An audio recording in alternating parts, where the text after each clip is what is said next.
और हम लोग शुरुआत करते हैं आज के सेशन का। पहला क्वेश्चन आपका है 108 नंबर सेट का डिस्कशन आपका चल रहा है, लेकिन आप ध्यान रखेंगे मेरे भाई कि पहला क्वेश्चन बहुत आसान है। आपको दाब का ऐसा ही मात्रक कह रहा है, बताइए इसमें से सही क्या है। तो सबसे पहले तो आपको यह पता होना चाहिए कि अगर हम दाब की बात करते हैं तो दाब की अगर बात करते हैं, इसको प्रेशर कहते हैं। ये हमारा होता है बल अपॉन में क्षेत्रफल होता है, फॉर्मूला होता है दाब का, बल अपॉन में क्षेत्रफल होता है। लेकिन याद रखना कि ये जो बल होता है ये बाहरी बल होता है। ये कौन सा बल होगा, तो ये बाहरी बल हमारा लगता है तब दाब पैदा होता है। तो बल कोई भी हो फर्क नहीं पड़ता, बल का यूनिट तो न्यूटन होगा और क्षेत्रफल का यूनिट क्या होगा, तो मीटर स्क्वायर होगा। और न्यूटन पर मीटर स्क्वायर को क्या कहते हैं, पास्कल कहते हैं। इससे ये पता चल पा रहा है हम लोगों को, यहां से ये भी कह सकते हैं कि एक पास्कल जो हमारा होगा वह 1 न्यूटन पर मीटर स्क्वायर के बराबर भी होगा। मैंने आपको कई बार बताया भी है, इस तरह के रिलेशंस को आपको हमेशा के लिए याद रखना है, ठीक है। और अगर दाब पैदा होता है बाहरी बल से कि आंतरिक बल से, तो याद रखना दाब पैदा होता हमेशा बाहरी बल से दाब पैदा होता है। ये दो बात आपको याद रखना है, ठीक है। तो इस क्वेश्चन के अगर आंसर करने के लिए जाएंगे तो आप बताइए, कह रहा कि पास्कल जो वो दाब का ऐसा ही मात्रक होता है। बिल्कुल सही बात है, ये दाब का ऐसा ही मात्रक पास्कल, नहीं तो दाब का ऐसा ही मात्रक न्यूटन पर मीटर स्क्वायर भी आप बोल सकते हैं। ये स्टेटमेंट हमारा टोटली सही है और सही को ही ढूंढना है। अगला कहता है 1 पास्कल जो है वो 1 न्यूटन पर मीटर क्यूब होता है। हमने बोला कि 1 पास्कल बराबर 1 न्यूटन पर मीटर स्क्वायर होता है, जबकि क्वेश्चन में यहां पर मीटर क्यूब बोल दिया, जो इसलिए ये गलत हो गया। तो ये स्टेटमेंट हमारा रॉन्ग है, एक स्टेटमेंट राइट है। आप सीधा कहेंगे इसमें से कौन सा सही है, तो केवल एक ही स्टेटमेंट आपका सही है। तो आंसर क्या जाएंगे, एक किस पास जाइए आप। आगे चलते हैं, अगला क्वेश्चन आपको दे रखा है, ग्राफिकल क्वेश्चन है और हम चाहेंगे कि इस क्वेश्चन का आंसर आप सभी लोग करिए। हाँ, वो सब तो हमारा होता है, एरिया के ऊपर भी प्रेशर हमारा निर्भर करता है। एरिया ज्यादा होगा तो प्रेशर कम होगा, एरिया कम होगा वहां पे प्रेशर ज्यादा होता है। आगे हम बात करते हैं मेरे भाई एक समान गति की बात अगर करते हैं, समझ लीजिए जब कभी भी आपको कोई भी चीज अगर एक समान की बात करता है, एक समान की अगर जब कभी भी बात करेगा तो एक समान यहां पर हमारा क्या है, यूनिफॉर्म मोशन की हम बात कर रहे हैं। एक समान गति को इंग्लिश में क्या बोलेंगे, तो इसको यूनिफॉर्म मोशन कहते हैं। ये बात आपको ध्यान रखना है, यूनिफॉर्म मोशन कहते हैं। एक समान गति को क्या बोलते हैं, तो यूनिफॉर्म मोशन कहते हैं। अब मामला यह है कि अगर हम एक समान गति की बात कर रहे हैं यानी यूनिफॉर्म मोशन की अगर हम बात करते हैं, इसका मीनिंग क्या होता है।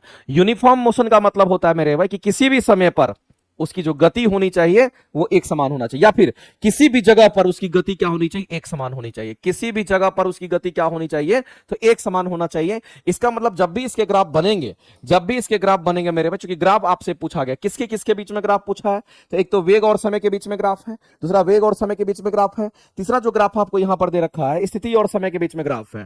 तो एक, चलो इसको हम लोग मैथमेटिकली थोड़ा सा देखते हैं। एक समान गति की अगर बात करें, इसका मतलब हम कह सकते हैं कि वेलोसिटी हमारा क्या होगा, कहेंगे कांस्टेंट होगा।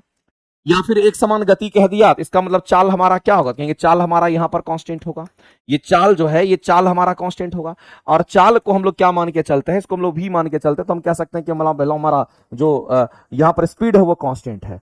अब हम लोग मानते हैं मेरे भाई कि चाल बराबर हमारा क्या होता है, चलो इतना भी झंझट नहीं पालना, आप सीधा कह सकते हो। और हम लोग जानते हैं कि चाल बराबर क्या होता है, सिंपल सी बात है, एक एक बच्चे को पता होगा कि चाल बराबर दूरी बटा क्या होता है, समय होता है। अब इसमें क्या कांस्टेंट बोल दिया, तो इसको कांस्टेंट मान लिया, इसको क्या मान लिया है, तो कहेंगे इसको कांस्टेंट मान लिया है। तो इन दोनों में कैसा रिलेशन होगा, तो ऐसी परिस्थिति में आप कहेंगे सर दूरी की अगर बात करते हैं तो दूरी बराबर हमारा क्या होगा, तो कहेंगे यहां पर कांस्टेंट टर्म गुना में हमारा क्या होगा, तो कहेंगे समय हो जाएगा। इससे इसको मल्टीप्लाई कर दीजिएगा, तो ये कांस्टेंट टर्म जब इक्वल टू में घुस करके आता है, घुस जाता है, तो ये हमारा समानुपाती लेकर के आता है। इसलिए दूरी समानुपाती फिर हमारा किसका, तो कहेंगे समय का हो जाएगा।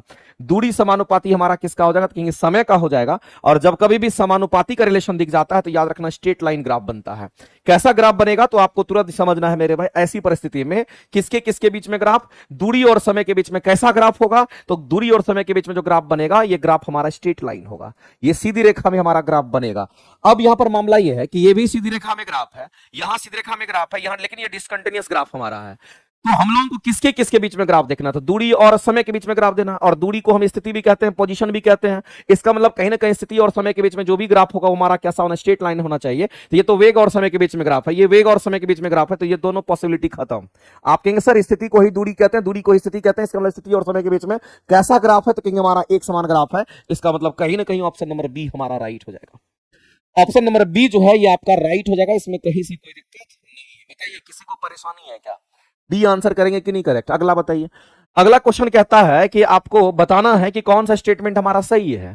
कहता है कि दो पिंड के बीच परस्पर बल सदैव समान और एक दिशा में हमारा होता है, क्या ये सही है। मेरे भाई न्यूटन थर्ड लॉ को याद कीजिए, आप न्यूटन थर्ड लॉ को याद कीजिए, और न्यूटन अगर थर्ड लॉ अगर आपको याद होगा तो पता चल जाएगा। हम लोग न्यूटन थर्ड लॉ की बात कर रहे हैं। ऐसे में क्या होता है, दो वस्तु को हम लोग लेते हैं, दो अलग अलग वस्तु होता है, मान लेते हैं कि एक ए वस्तु है, या फिर इसको आप वन और टू कह दीजिए। एक वस्तु वन है, दूसरा वस्तु टू है। अब मेरे भाई ये जो दो वस्तु हमारा होता है, तो एक वस्तु अगर इस पर बल लगाता है, या एक वस्तु जब इसको हिट करता है, एक्शन करता है, कहेंगे इसको जब हिट करता है, तो हम कहेंगे ये हमारा F1 एक्शन किया किस पर, तो कहेंगे टू पर। इसलिए दो को बाद में हम लिखते हैं। तो जाहिर सी बात है दो भी हमारा रिएक्शन करेगा, जब दो रिएक्शन करेगा तो कहेंगे F2 फोर्स लगेगा, किस पर लगेगा, तो वन पर लगेगा। इसको लिखने का तरीका होता है। तो मेरे भाई हम लोग क्या देख रहे हैं कि फोर्स का जो मैग्नीट्यूड होगा ना, न्यूटन थर्ड लॉ हमारा कहता है कि जो हमारा फोर्स उस पर लग रहा है, इस फोर्स का मैग्नीट्यूड तो समान होगा। इसके फोर्स के जो मैग्नीट्यूड की अगर हम बात करते हैं, जिसको आप मैग्नीट्यूड कहते हैं, जिसको आप परिमाण कहते हो, परिमाण तो इसका समान होगा, मैग्नीट्यूड इसका समान होगा। यानी अगर ये 10 लगेगा तो ये भी 10 लगेगा। मान लेते थोड़ी देर के लिए अगर एक्शन किया हम 10 न्यूटन का, तो रिएक्शन भी कितने न्यूटन का मिलेगा, तो वो भी 10 न्यूटन का ही मिलना है। तो परिमाण समान होगा, उसकी वैल्यू समान होगी, उसका हम वैल्यू समान करेंगे। लेकिन मेरे भाई अगर हम डायरेक्शंस की अगर बात करते हैं, तो बताइए इसका डायरेक्शन कैसा होगा। तो एक हमारा ईस्ट में लग रहा है, तो दूसरा किधर लग रहा है, वेस्ट में लग रहा है। तो दोनों की दिशा विपरीत है, इसका मतलब डायरेक्शन अपोजिट हमारा होता है। इन दोनों परिस्थिति में हम लोग क्या कहते हैं, तो यहां पर हमारा डायरेक्शन जो है ये हमारा अपोजिट होता है। तो जब भी थर्ड लॉ हमारा लागू होगा, तो मेरे भाई सिंगल बॉडी में लागू नहीं होता। जब भी थर्ड लॉ हमारा होगा तो दो वस्तु के बीच में लागू होता है। इस बात को आप ध्यान रखना। तो यहां पर कह रहा है कि दो पिंड, तो चलो ठीक है, दो वस्तु ठीक हमारा, उसके बीच में परस्पर हमारा सदैव सदैव समान बल जो है सदैव समान होता है। यानी बल कहने वाला उसका मैग्नीट्यूड सदैव समान होगा, उसमें कोई दिक्कत नहीं। लेकिन कह रहा है एक ही दिशा में हमारा होगा। मेरे भाई मैं कह रहा हूं यहां पर विपरीत दिशा में होगा, यहां पर कह रहा है एक ही दिशा की बात कर रहा है। इसका मतलब कहीं ना कहीं ये स्टेटमेंट रॉन्ग है। तो आप इस स्टेटमेंट को तो यही काट दोगे। अगला कहता है क्रिया तथा प्रतिक्रिया बल एक वस्तु पर कार्य करता है। हमने आपको बोला मेरे भाई कि जब भी एक्शन और रिएक्शन होगा तो उसमें एक वस्तु नहीं होना चाहिए। हमारा कितनी वस्तु होनी चाहिए, दो वस्तु होनी चाहिए मेरे भाई। तो यहां एक वस्तु पर थोड़ी हो रहा है, यहां दो वस्तु है, एक और दो, दो वस्तु पर हमारा होता है। तो ये कहीं ना कहीं यहां पर ये भी रॉन्ग है हमारा, इसीलिए एक वस्तु लिख दिया। तो आप यहां पर सीधा इसको काट दोगे, क्योंकि सर ये पहला भी गलत है, दूसरा भी गलत है, इसका मतलब दोनों गलत है। सही कौन सा है, इसमें से सही कौन सा है? तो आप क्या कहोगे, सही तो कोई नहीं है। इसका मतलब इस क्वेश्चन का आंसर क्या करेंगे, सही हमारा कोई नहीं है। तो हम कहेंगे इसमें से कोई सही नहीं है। क्योंकि कौन सा कथन सही है बोला गया, तो कहेंगे कोई कथन सही नहीं है। इसका मतलब आप आंसर क्या करेंगे, उपयुक्त में से कोई नहीं। आप चलेंगे आंसर 3 का ई ऑप्शन के साथ आप जाएंगे। एक बार वेरीफाई कर लेते हैं मेरे भाई, 3 का जो आंसर है हमारा ऑप्शन नंबर ई ही है। ऑप्शन नंबर ई जो है हमारा राइट हो जाएगा। क्या किसी को दिक्कत है, कोई नहीं, मतलब ई ऑप्शन के साथ जाएंगे। चलिए आगे चलते हैं। अगला क्वेश्चन कहता है किसी वस्तु का द्रव्यमान चंद्रमा पर पृथ्वी की अपेक्षा कम होता है। एक बात बताइए मेरे भाई, द्रव्यमान किसी भी वस्तु का कहीं भी लेके जाइए, हवा पानी आकाश पाताल, जहां लेके जाना वहां लेके चले जाइए, द्रव्यमान में कभी कोई परिवर्तन नहीं होता है। द्रव्यमान सबका फिक्स होता है, इस बात को ध्यान रखना। तो मेरे भाई अगर वस्तु के द्रव्यमान की बात करते हैं, आप चंद्रमा और पृथ्वी कहीं पर लेके जाइएगा, दोनों की वैल्यू बराबर मिलेगी। यहां कर अपेक्षाकृत कम होता है, जो कि टोटली रॉन्ग है। तो इसके बारे में तो चर्चा ही नहीं करना। और आपसे पूछा क्या कि कौन सा स्टेटमेंट सही है, तो पहला ही गलत हो गया। जब पहला गलत हो गया मेरे भाई, तो कौन सा सही है, तो ये सही नहीं हो सकता है, ये सही नहीं हो सकता, क्योंकि पहला स्टेटमेंट हमारा दोनों ऑप्शंस को एलिमिनेट कर दिया। होने की संभावना आंसर हमारा बी ही होगा। देख लीजिए, कहता है यदि किसी वस्तु के भार की अगर बात करते हैं, तो भार वह बल है हमारा जिसे पृथ्वी अपनी ओर खींचती है। एक बात याद रखना मेरे भाई, दुनिया में जितनी भी वस्तु अगर देखती है, जितनी भी वस्तु दिखती है, उस वस्तु पर पृथ्वी कितना गुरुत्वाकर्षण बल लगाती है, कहना उसके भार के बराबर लगाता है। अगर आपसे कोई कहता है कि मान लेते ये वस्तु है और इस वस्तु का द्रव्यमान एम है, कहेगा बताओ कि इस वस्तु पर कितना गुरुत्वाकर्षण बल लगेगा, तो आप सीधा कहना मेरे भाई कि इस पर जी तो नीचे की ओर हमारा काम करेगा, और ये जी अगर नीचे की ओर काम करेगा तो इसका भार कितना होगा, तो हम कहेंगे भार बराबर हमारा mg होगा। और यही हमारा गुरुत्वाकर्षण बल होता है, जो पृथ्वी क्या करती है तो उसको खींचती है, जिस बल से, उसको गुरुत्वाकर्षण बल कहते हैं। तो दुनिया में कोई भी वस्तु काहे नहीं हो, दुनिया में एक छोटा वस्तु हो या बड़ा वस्तु हो, अगर कहता है कि उस पर पृथ्वी कितना गुरुत्वाकर्षण बल लगाती है, तो एक लाइन में कहना उस वस्तु का जो भार होगा उतना ही गुरुत्वाकर्षण बल लगाती है। इस बात को ध्यान रखना। और मैं आपको बता देना चाहता हूं मेरे भाई, इस पर क्वेश्चन आपका टीआरई में, क्वेश्चन आपके बीपीएससी एग्जाम में क्वेश्चन आपका आ चुका है। यहां से बीपीएससी क्वेश्चन एग्जाम पूछ चुकी है, इस बात को ध्यान रखना।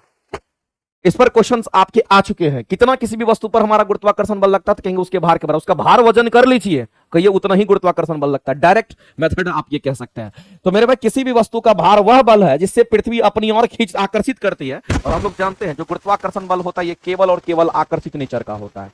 ये केवल कैसा होता है, कहेंगे ये हमारा केवल आकर्षित बल होता है। इस बात को, अब ये केवल और केवल आकर्षित बल होता है, ये बात आपको ध्यान रखना है। तो ये स्टेटमेंट हमारा क्या है, तो कहेंगे राइट है। ये स्टेटमेंट हमारा क्या, तो रॉन्ग है। आगे, किसी भी वस्तु का भार ध्रुव से विषुवत रेखा की ओर जाते हैं तो घटता है। ये स्टेटमेंट सही है, गलत है मेरे भाई। इस स्टेटमेंट की अगर हम बात करेंगे तो हम लोगों को पता है कि ये हमारा पृथ्वी, और पृथ्वी को हम लोग स्फेरिकल मान के चलते हैं। तो आप पृथ्वी को स्फेरिकल मान लीजिए, ये हमारा पृथ्वी है, और पृथ्वी के जो बीचों बीच लाइन जाता है उसको हम लोग इक्वेटर कहते हैं। ये कहीं ना कहीं हमारा यहाँ पर क्या कहेंगे, ये इक्वेटर है। और इस बात को ध्यान रखना मेरे भाई कि इधर भी हमारा यहाँ पर नॉर्थ पोल होगा तो यहाँ पर हमारा साउथ पोल होता है। इसको हम लोग नॉर्थ पोल कहते हैं, ये हमारा उत्तरी ध्रुव होता है। इसको हम लोग साउथ पोल कहते हैं, इसको हम लोग दक्षिणी ध्रुव कहते हैं। अब मामला यह है कि ध्रुव कोई भी हो फर्क नहीं पड़ता, ध्रुव पर याद रखना कि जी का मान मैक्स होता है। अगर जी का मान मैक्स होगा तो याद रखना मेरे भाई किसी भी वस्तु का भार भी क्या होगा, तो मैक्स ही होगा।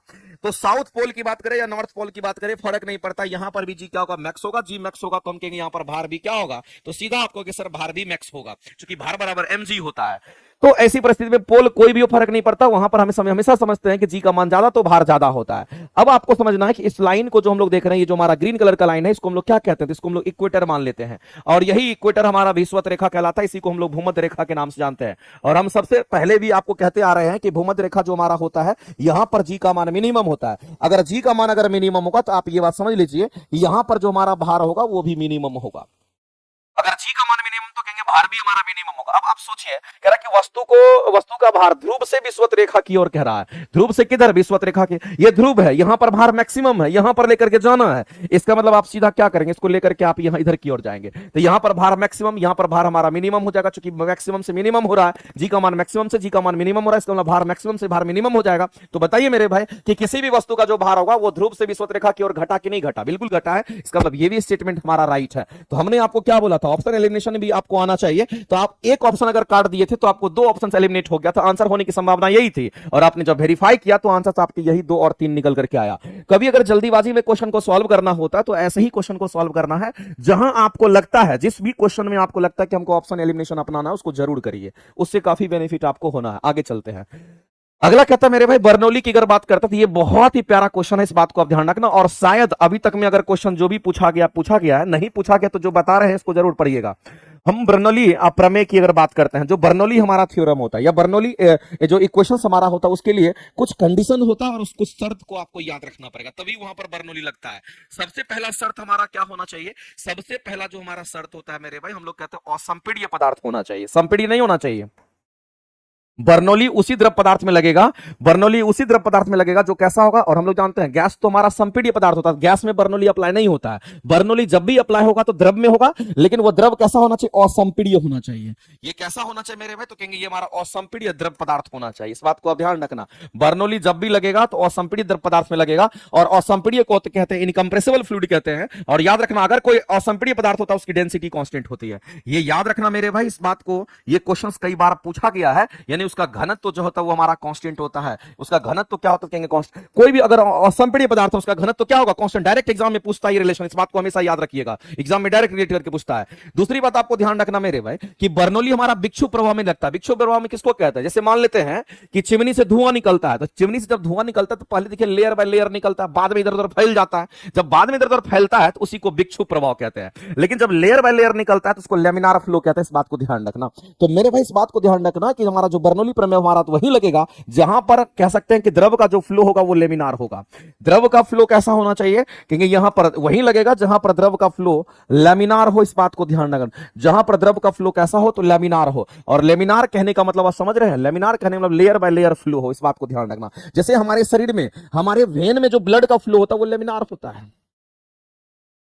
वेन्स में ब्लड का जो फ्लो होता है वो कैसा होता है, क्योंकि वेन्स में ब्लड का जो फ्लो होता है वो हमारा लेमिनार होता है। लेंस में ब्लड का जो फ्लो होता है वो लेमिनार होता है। इस बात को ध्यान रखना, लेयर बाय लेयर जो फ्लो होता है उसको लेमिनार कहते हैं। तो ये विक्षुब्ध प्रभाव में हमारा लागू नहीं होता है। ये किसमें लागू नहीं, तो टर्बुलेंट फ्लो में लागू नहीं होता है। इसको हम लोग कहते हैं विक्षुब्ध प्रभाव कहते हैं। ये किसमें नहीं लागू होगा मेरे भाई, तो याद रखना ये विक्षुब्ध प्रभाव में हमारा लागू नहीं होता। इस प्रवाह में लागू, इस प्रवाह में अप्लाई नहीं होता। इस प्रवाह में हमारा ये अप्लाई नहीं होता। इस बात को आप ध्यान रखेंगे, यहां पर अप्लाई नहीं होता है। एक लाइन में आपको ध्यान रखना है। तो किसमें अप्लाई नहीं होगा, तो टर्बुलेंट फ्लो में अप्लाई नहीं होगा। किसमें अप्लाई होगा, तो मेरे भाई लेमिनार में अप्लाई होगा। इस बात को ध्यान रखना। कैसा फ्लूइड होना चाहिए, असंपीड्य होना चाहिए। अगर कोई असंपीड्य फ्लूइड होगा, द्रव होगा, तो इसका मतलब उसकी डेंसिटी कांस्टेंट होती है। ये रिलेशन याद रखना, डायरेक्ट एग्जाम में आता है। दूसरी बात मेरे भाई, अगर बर्नौली की बात करते हैं, ये एनर्जी कंजर्वेशन पे काम करता है, ऊर्जा संरक्षण के सिद्धांत पे काम करता है। ये भी क्वेश्चन एक फेमस है। ये किस प्रिंसिपल पे काम करता है, तो कहना ये एनर्जी कंजर्वेशन पे काम करता है, ऊर्जा संरक्षण के सिद्धांत पे काम करता है। इस बात को ध्यान रखना, ये एनर्जी कंजर्वेशन पे काम करता है, हमारा ऊर्जा संरक्षण के सिद्धांत पर आधारित होता है, ये कार्य करता है। एक लाइन में आप जान लीजिए। अगर बर्नौली प्रमेय की अगर हम बात करते हैं मेरे भाई, तो इसका अपना एक इक्वेशन भी होता है। आप चाहो तो इस इक्वेशन को आप याद भी रख सकते हो। बर्नौली प्रमेय का जो हमारा इक्वेशन होता है, इस इक्वेशन को अगर देखना चाहते हैं तो इसका इक्वेशन होता है P बाय रो जी, प्लस में होता है v²/2g और प्लस में होता है हमारा z बराबर हमारा कांस्टेंट होता है। इसमें p प्रेशर एनर्जी है, v हमारा काइनेटिक एनर्जी है, z हमारा पोटेंशियल एनर्जी, टोटल एनर्जी हमारा कांस्टेंट होता है। जब टोटल एनर्जी कांस्टेंट होगा इसका मतलब ये एनर्जी कंजर्वेशन पे हमारा काम करता है। और इसी बर्नौली प्रमेय पर आधारित हमारा क्या होता है, जैसे नोजल वगैरह जो हम लोग लगाते हैं, नोजल हम लोग क्यों लगाते हैं, आप देखिएगा पाइप में नोजल लगा दीजिएगा तो पानी की गति बढ़ जाता है, तो प्रेशर को कम करके गति को बढ़ा देना। तो मेरे भाई जब कभी भी बर्नौली वहां लगता है, बर्नौली वहां लगता है जहां प्रेशर कम होगा और द्रव की गति क्या होगी, बढ़ जाएगी, वहां पर हमारा बर्नौली लगता है। इस बात को आप हमेशा के लिए ध्यान रखना। या फिर ऐसे भी कह सकते हैं जहां पर प्रेशर हमारा ज्यादा होगा और द्रव हम कहेंगे गति कम होगा। तो दाब ज्यादा गति कम, दाब ज्यादा गति कम, दाब कम गति ज्यादा, ऐसा कभी भी अगर आपको देखने को मिलता तो आप वहां बर्नौली लगाएंगे, लेकिन ये सभी कंडीशन को फुलफिल करना चाहिए। नोजल हो गया, डिफ्यूजर हो गया, ये सब में हम लोग लगाते हैं। अब चलिए इस क्वेश्चन को सॉल्व करिए, देखिए कैसे बनता है। कह रहा है बर्नौली प्रमेय या बर्नौली प्रमेय की अगर बात करते हैं, इसको इसी तरीके से लिखा जाता है, आप इसको पढ़ते रहिए, कोई दिक्कत नहीं है। लेकिन क्वेश्चन को समझना है, क्वेश्चन कहता क्या है, कह रहा है कि आपको बताना है इनमें से कौन सा स्टेटमेंट, हमारा उपयुक्त में से कौन सा स्टेटमेंट सही नहीं है, उसको ढूंढना है। तो आप मेरे भाई इस बात को बताइए कि कह रहा है यहां पर कि बर्नौली प्रमेय केवल असंपीड्य तरल पर लागू होता है, ये स्टेटमेंट तो बिल्कुल सही है मेरे भाई। केवल और केवल असंपीड्य द्रव पदार्थ पे लगता है, ये संपीड्य द्रव पदार्थ पे नहीं लगता है, पहला स्टेटमेंट सही है। दूसरा कहता है द्रव के विक्षोभ प्रवाह में बर्नौली प्रमेय का उपयोग नहीं होता, यह भी स्टेटमेंट सही है। मैंने बोला है कि बर्नौली कभी भी विक्षोभ प्रवाह में अप्लाई नहीं होता है, जब भी होगा तो लैमिनार फ्लो में होता है, इस बात को ना, जो लेयर बाय लेयर फ्लो होता है। तो यह भी स्टेटमेंट हमारा सही दे रखा है। अगला कहता है कि बर्नौली प्रमेय जो होता है एनर्जी कंजर्वेशन के नियम का पालन नहीं करता, जो कि टोटली रॉन्ग है मेरे भाई। हमने आपको पहले ही बोल दिया था कि बर्नौली प्रमेय हमारा एनर्जी कंजर्वेशन पे काम करता है, ऊर्जा संरक्षण के सिद्धांत पे काम करता है। तो ये स्टेटमेंट सही है। तो इसमें से ये हमारा सही था, ये सही था और ये स्टेटमेंट गलत है। आपसे क्या क्वेश्चन में पूछा गया है कि कौन सा कथन इसमें से हमारा गलत है, तो बताओ मेरे भाई इस क्वेश्चन का आंसर क्या करने के लिए जाओगे, क्योंकि सर केवल और केवल तीसरा स्टेटमेंट गलत है, यानी केवल और केवल तीसरा स्टेटमेंट अगर गलत है तो इस क्वेश्चन का जो आंसर करेंगे ऑप्शन नंबर बी, ये हमारा क्या हो जाएगा, कहेंगे यहाँ पर राइट आंसर हो जाएगा। ऑप्शन नंबर बी में केवल कहेंगे हमारा तीसरा स्टेटमेंट ही हमारा गलत है, बाद बाकी एक और दूसरा स्टेटमेंट, ये दोनों स्टेटमेंट हमारे क्या है, तो यहाँ पे सही थे। तो इसको लिख करके चिपका लेना घर में जहां तुम पढ़ता है, और तुम देख लेना किसी भी तुम एग्जाम में बैठते हो, अरे 100% हम तुमको गारंटी लिख के देते हैं कि एग्जाम में आता है। इसलिए आप जहां भी पढ़ते हैं वहां जरूर इसको मेंशन करिएगा। चलिए आगे बढ़ते हैं, अगले क्वेश्चन की तरफ हम लोग देखते हैं। अगला क्या कहता है, नेत्रदान में दाता की आंख से किस हिस्से को प्रत्यारोपित करते हैं, इंप्लांटेशन जो किया जाता है नेत्रदान में किसको यूज करते हैं, तो कॉर्निया का डोनेशन होता है। किसका डोनेशन होता है, कॉर्निया का। कॉर्निया का डोनेशन क्यों करते हैं, एक बात आप समझ लीजिए, कॉर्निया हमारी आंखों की बाहरी भाग का हिस्सा होता है। जैसे मान लेते हैं कि हमारा जो ये आंख है वो कैसा होता है, तो आपको ये ध्यान रखना, इसका स्ट्रक्चर हम आपको बनाते हैं और इस स्ट्रक्चर को आप ध्यान से देखिएगा। ये स्ट्रक्चर हमारा होता है, तो यहीं पर हमारा क्या होता है, हमारे आंखों में जो लेंस होता है वो उत्तल लेंस का शेप होता है, और हमारा जो लेंस होता है, हमारे आंखों का जो लेंस होता है वो सिलेरी मसल से ऐसे एडजस्ट होता है। और साथ ही साथ इसके जस्ट आगे में हमारा क्या होता है कि यहाँ पर आइरिस होता है, दोनों तरफ आइरिस जो होता है हमारा आंखों का कलर देता है, जो कि आइरिस हमारा ब्लू, ब्लैक और ब्राउन तीनों कलर में होता है। और यहीं पर मेरे पास सबसे बाहरी जो भाग आप देखते हैं, इसकी जो सबसे बाहरी परत होती है, इसी को कॉर्निया कहते हैं। यही हमारा कॉर्निया होता है। अब इस कॉर्निया की बात करते हैं, इसी को कहां पे यूज करते हैं, तो इसी को नेत्रदान में यूज करते हैं। क्यों यूज करते हैं, इसका कारण है, नेत्रदान में इसी कॉर्निया को क्यों यूज करते हैं, इसका कारण क्या है, याद रखना मेरे, इसका कारण यही है, ये किसी भी ब्लड वेसल से जुड़ा नहीं होता है। ये किसी भी ब्लड वेसल से जुड़ा नहीं होता है। किसी भी ब्लड वेसल्स की अगर हम बात करते हैं तो ये किसी भी ब्लड वेसल से जुड़ा नहीं होता। ये लाइन भी आपको याद रखना, जुड़ा नहीं होता है। अगर ये किसी भी ब्लड वेसल से जुड़ा नहीं होता तो ये डेड नहीं होगा, आप इसका इंप्लांटेशन कर सकते हैं, नेत्रदान में यूज कर सकते हैं। तो पूरा आंख डोनेशन नहीं होता, सिर्फ और सिर्फ कौन सा भाग डोनेट करते हैं, तो यहां पर याद रखना मेरे भाई, लेंस डोनेट हो, सॉरी कॉर्निया डोनेट होता है। एक श्वेत प्रकाश संकीर्ण किरण एक अभिसारी लेंस से गुजरने के पश्चात एक बिंदु पर अभिसारित होने में असफल होती है। मेरे भाई ये क्वेश्चन जो है ना, खतरनाक क्वेश्चन है, और आपको ध्यान रखना है, ये वैसे क्वेश्चन है जिसमें लोग गलती करते हैं। तो मैं आपको बताना चाहता हूं एक्चुअली में ये क्या कहता है। सबसे पहला चीज मेरे भाई आपको ध्यान रखना है, ये किस लेंस की बात कर रहा है, तो ये अभिसारी लेंस की बात कर रहा है। ये किस लेंस की बात कर रहा है, तो अभिसारी लेंस की बात कर रहा है। और आप पढ़ते होंगे तो आपको पता चल गया होगा मेरे भाई कि अभिसारी लेंस कैसा होता है। तो हम जानते हैं कि लेंस दो तरह का होता है, एक हमारा उत्तल लेंस होता है और दूसरा जो लेंस होता है ये हमारा कैसा होगा, तो हम लोग सीधा कहते हैं कि ये हमारा अवतल लेंस होता है। इतना बात तो मेरे भाई सबको पता होगा। लेकिन जो उत्तल लेंस होता है ना, ये प्रकाश को नजदीक लाता है, जबकि अवतल लेंस प्रकाश को दूर भगाता है, ये प्रकाश को फैलाता है तो ये प्रकाश को नजदीक लाता है। ये क्या करता है मेरे भाई, तो इस बात को ध्यान रखना, ये प्रकाश को नजदीक लाता है, इस बात को ध्यान रखेंगे। और ये प्रकाश को क्या करता है, तो दूर भगाता है। तो कहीं पर प्रकाश फैलाने की बात आएगी तो ये लगा देंगे, कहीं प्रकाश को नजदीक लाना होगा तो ये लगा देंगे। तो प्रकाश को ये क्या करता है, कहीं यहां पर ये दूर फैलाता है, ये दूर फैलाता है, इस बात को ध्यान रखेंगे। तो एक प्रकाश को दूर फैलाता है, एक प्रकाश को नजदीक लाता है, उसके हिसाब से अगर कोई प्रकाश को नजदीक लाता है तो मेरे भाई इसी को हम लोग कन्वर्जिंग लेंस कहते हैं। इसी को हम लोग क्या कहेंगे, तो इसी को हम लोग यहां पर कन्वर्जिंग लेंस कहते हैं। और कन्वर्जिंग लेंस का ही नाम होता है अभिसारी लेंस। इसी को हम लोग कैसा लेंस कहते हैं, तो इसी को हम लोग अभिसारी लेंस के नाम से जानते हैं। एक एक बच्चा को ये बात पता होगा। और अगर प्रकाश को दूर फैलाता है, इसका मतलब डाइवर्ज करता है, इसका मतलब ये डाइवर्जिंग लेंस है। ये कैसा है, तो इसको हम लोग सीधा कहेंगे कि ये हमारा डाइवर्जिंग लेंस है। और अगर कोई डाइवर्जिंग लेंस होगा तो याद रखना मेरे भाई, इसको अपसारी लेंस कहते हैं। इसको कैसा कहेंगे, इसको हम लोग अपसारी लेंस के नाम से हम लोग जानते हैं। अब मामला क्या है मेरे भाई, जब हम लेंस की बात कर रहे हैं यहां पर, तो आपको ध्यान रखना अभिसारी या अपसारी क्वेश्चन में जो बोला है उसके हिसाब से हम लोग चलेंगे। क्वेश्चन में हम लोग को क्या बोला है, तो क्वेश्चन में हम लोग को बोला है अभिसारी लेंस, यानी इसकी बात कर रहा है, आपसे उत्तल लेंस की बात कर रहा है। एक बात बताओ मेरे भाई, ये हमारा कैसा लेंस है, तो इसको हम लोग उत्तल लेंस कहते हैं। चलो थोड़ा सा बड़ा डायग्राम बनाते हैं। ये हमारा उत्तल लेंस का हम फोटो बनाना चाहते हैं ताकि आप एक एक चीज को यहां पर समझ पाए। ये हमारा कैसा डायग्राम है, तो कहेंगे इसको हम लोग उत्तल लेंस कहते हैं।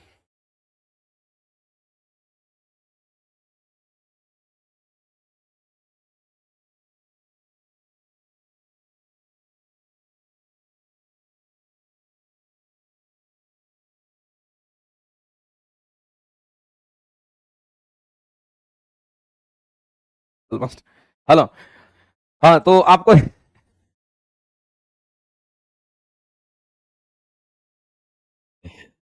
चलिए, तो हम लोग बात कर रहे हैं मेरे भाई, यहां पर ऑप्टिकल सेंटर हमारा होता है, ये बात तो सबको पता होगा नहीं। और ये कैसा लेंस है, तो उत्तल लेंस है, कन्वर्जिंग लेंस है, प्रकाश को कन्वर्ज करता है। अब समझिएगा, क्योंकि दो दो तरफ मुड़ा हुआ है तो दो दो को फोकस होगा, इसका एक फोकस नहीं होगा, दो दो को फोकस। इधर हमारा कहेंगे F1 फोकस होगा, तो इधर हमारा F2 फोकस होगा, दो को फोकस हो गया। तो जितना दूरी पर ये है उतने दूरी पर ये भी नाप करके हम लोग लिखेंगे। लेकिन यहां से यहां तक की दूरी अगर F1 है तो ये भी दूरी F1 होगी, तो यहां से यहां तक 2F1 इसको कह देते हैं। यहां तक हमारा F2 है, तो यहां से यहां तक हम लोग फिर F2 मापेंगे, तो ये हमारा 2F2 कहलाता है। इधर अनंत तो इधर भी अनंत होता है। समझना गौर से जो कहना चाह रहा है। अब कहता है मेरे भाई कि इसमें भी कोई भी प्रकाश की किरण अगर जाकर के टकराती है, मान लेते हैं कि कोई भी प्रकाश की किरण हमारा कैसे गई, तो कोई भी प्रकाश किरण अगर मान लेते हैं ऐसे गई, ये नजदीक से अगर कोई भी प्रकाश किरण हमारा ऐसे गई, यहां पे टकराए, तो ये किरणें जाने के बाद क्या होगी, ये किरण जैसे ही ऐसे करके गए और जाने के बाद हम लोग जानते हैं कि अगर प्रधान अक्ष के समानांतर कोई भी किरण जाकर के लेंस में टकराती है, तो वो टकराने के बाद किधर से पास करेगी, तो टकराने के बाद वो फोकस से पास करती है। टकराने के बाद वो किससे पास करेगी, तो कहेंगे टकराने के बाद वो सीधा कहेंगे सर फोकस से पास करेगी। ये टकराने के बाद, चूंकि हम लोग जानते हैं समानांतर किरण हमारा जब भी जाकर के टकराएगा तो हमेशा फोकस से पास करता है। ये फोकस से पास कर गया और प्रकाश आर पार करेगा, चूंकि हमारा लेंस है। इसी तरीके से हम दूसरा भी ले लेते हैं। हम कहेंगे सर इसी तरीके से दूसरा भी ले लेते हैं। ऐसे प्रकाश की किरणें आ रही है और प्रकाश किरणें समानांतर कहां से आती है, तो अनंत से आने वाली प्रकाश किरणें समानांतर होती है। और जैसे ही प्रकाश किरण समानांतर किरण आकर के लेंस में टकराएगी और टकराने के बाद ये किससे पास कर जाएगी, तो कहेंगे ये हमारा फोकस से पास कर जाएगी। इस फोकस से पास कर जाएगी। एक एक बच्चा को पता होगा ये बात, ये फोकस से पास कर जाएगी इस तरीके से। तो हमारा जो इमेज बनेगा वो कहां बनेगा, तो हम लोग सीधा कहेंगे सर इमेज जो बनेगा तो वो फोकस पर बनेगा, यहां पर बना, एकदम डिट्टो इस पॉइंट पर बना है। इसका कहना क्या है, समझना गौर से, इसका कहना क्या है, इसका कहना बस ये है कि अगर मान लेते हैं इसी प्रकाश किरण को थोड़ा हम दूर से अगर लेकर के आते हैं, कहां से लेकर के आते हैं, अगर हम दूर से लेकर के आते हैं, तो बताइए ऐसी परिस्थिति में ये प्रकाश किरणें क्या होगी, दूर से लेकर के आते हैं हम प्रकाश किरण को, कहां से लेकर आते हैं, तो दूर से ऐसे लेंस में हमारा टकराता है। जब प्रकाश किरण हमारा उससे दूर जाकर के हमारा टकराता है लेंस में, इस कोना पे टकराता है, तो ऐसी परिस्थिति में आपको ध्यान रखना है ये जो हमारा प्रकाश की किरणें है, ये हमारा उस फोकस से पास नहीं करके उस फोकस से नजदीक, उसके फोकस के बगल से निकल जाता है। यानी कहने का मतलब आप सीधा कह सकते हैं कि ये ऐसा निकल जाता है, उस फोकस से पास नहीं करता है। ये बात आपको ध्यान रखना है। अगर दूर से अगर आ रही है तो फिर उस फोकस से, एग्जैक्ट उस फोकस से वो पास नहीं कर पाएगा। और अगर एग्जैक्ट उस फोकस से वो पास नहीं कर पाएगा तो जाहिर सी बात है मेरे भाई कि ऐसी परिस्थिति में हम लोग यहां पर क्या कहेंगे, ऐसी परिस्थिति में हम कहेंगे इसका इमेज जो है कहीं ना कहीं देखने को यहां भी मिलेगा। आपको इसका इमेज कहीं ना कहीं यहां भी देखने को मिलेगा। तो इसका जो फोकस है वो कहीं ना कहीं हमारा क्या हो गया, तो फोकस जहां होना चाहिए था वहां नहीं हुआ, फोकस फोकस थोड़ा मेरे भाई पीछे हो गया उसका, और ऐसा होता है, दर्पण में भी होता है और ऐसा हमारा लेंस में भी होता है, लेकिन हम लोग मान के चलते हैं जो नियम है उसको हमेशा फॉलो कराते हैं। लेकिन ये चीज आपको ध्यान, नजदीक से अगर रहेगा तब तो ठीक है, फोकस पर पास करेगा, लेकिन अगर दूर है हमारा तो फिर वो हमारा फोकस पर अपना प्रकाश को कन्वर्ज नहीं कर पाता है। तो वही कह रहा है कि यहां पर बोला गया है कि अभिसारी लेंस से गुजरने के बाद श्वेत प्रकाश कह रहा है, तो श्वेत प्रकाश हमारा सूर्य की प्रकाश होती है, और जो सूर्य प्रकाश हमारा होता है वो हमारा समानांतर आता है, अनंत दूरी से आता है, वो समानांतर होता है। तब कहता है अभिसारी लेंस से गुजरने के पश्चात, कह रहा है गुजरने के पश्चात एक बिंदु पर अभिसारित होने में असफल होता है।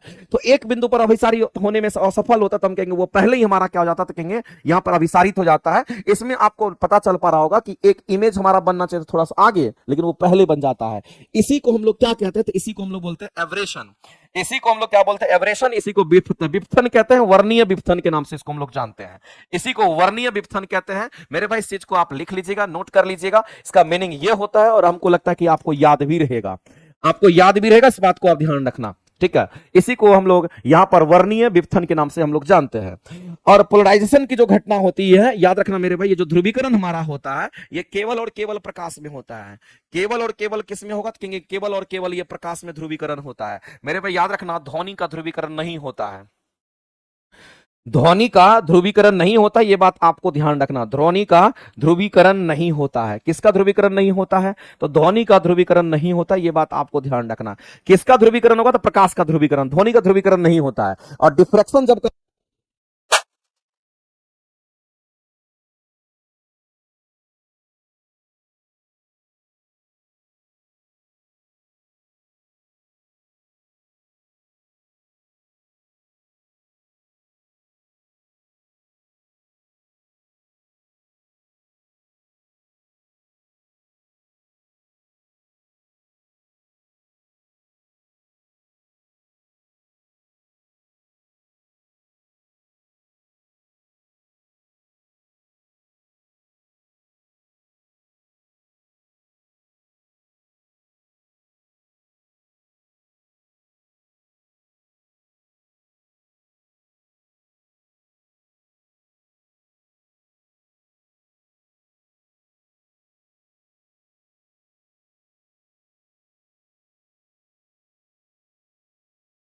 इतना चाहिए।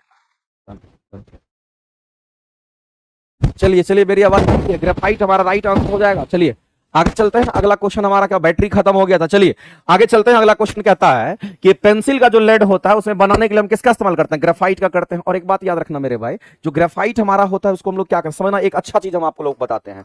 हम अगर ग्रेफाइट की हम बात करते हैं, ये जो हमारा ग्रेफाइट हमारा होता है, ये जो हमारा ग्रेफाइट होता है ये क्या है, कार्बन का अपरूप है। इस बात को सभी लोग जानते होंगे। ग्रेफाइट हमारा कार्बन का क्या है, तो कहेंगे ये अपरूप होता है, ये हमारा कार्बन का अपरूप होता है, इस बात को ध्यान रखना। लेकिन जो ग्रेफाइट हमारा है ना, ये अधातु कहलाता है, क्योंकि जाहिर बात है कार्बन का बना है तो ये अधातु होता है। ये कैसा होगा, अधातु होता है। और हम सभी लोग जानते हैं कि जो अधातु होता है ना, ये मुलायम होता है।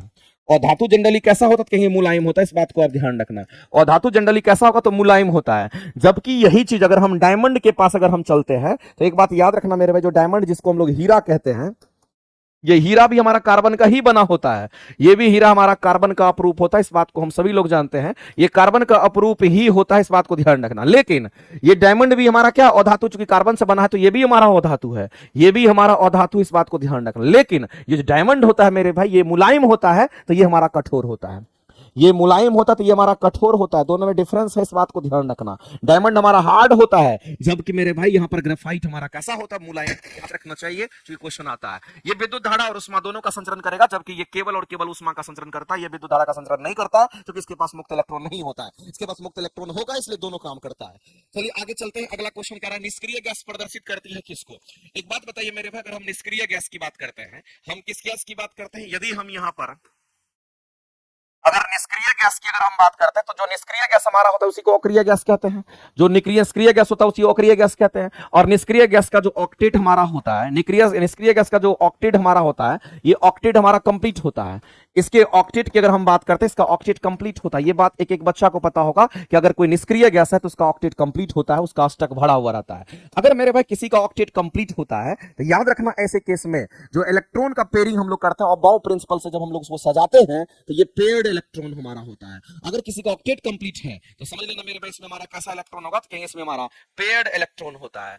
और अगर किसी में पेयर्ड इलेक्ट्रॉन होगा, अगर किसी में पेयर्ड इलेक्ट्रॉन होगा तो याद रखना मेरे, अगर किसी में पेयर्ड इलेक्ट्रॉन होगा तो ऐसी परिस्थिति में याद रखना वो हमारा क्या होगा, तो कहेंगे पेयर्ड इलेक्ट्रॉन हमारा, और ये हमारा डायामैग्नेटिक मटेरियल होता है, इस बात को ध्यान रखेंगे। इसको हम लोग कहते हैं ये हमारा कैसा होता है, कहेंगे ये हमारा डायामैग्नेटिक मटेरियल होता है, इस बात को ध्यान रखना। क्योंकि हम लोग जानते हैं कि जो डायामैग्नेटिक मटेरियल हमारा होता है, जो डायामैग्नेटिक मटेरियल की हम बात करते हैं वो हमारा कैसा होता है, पेयर्ड होता है।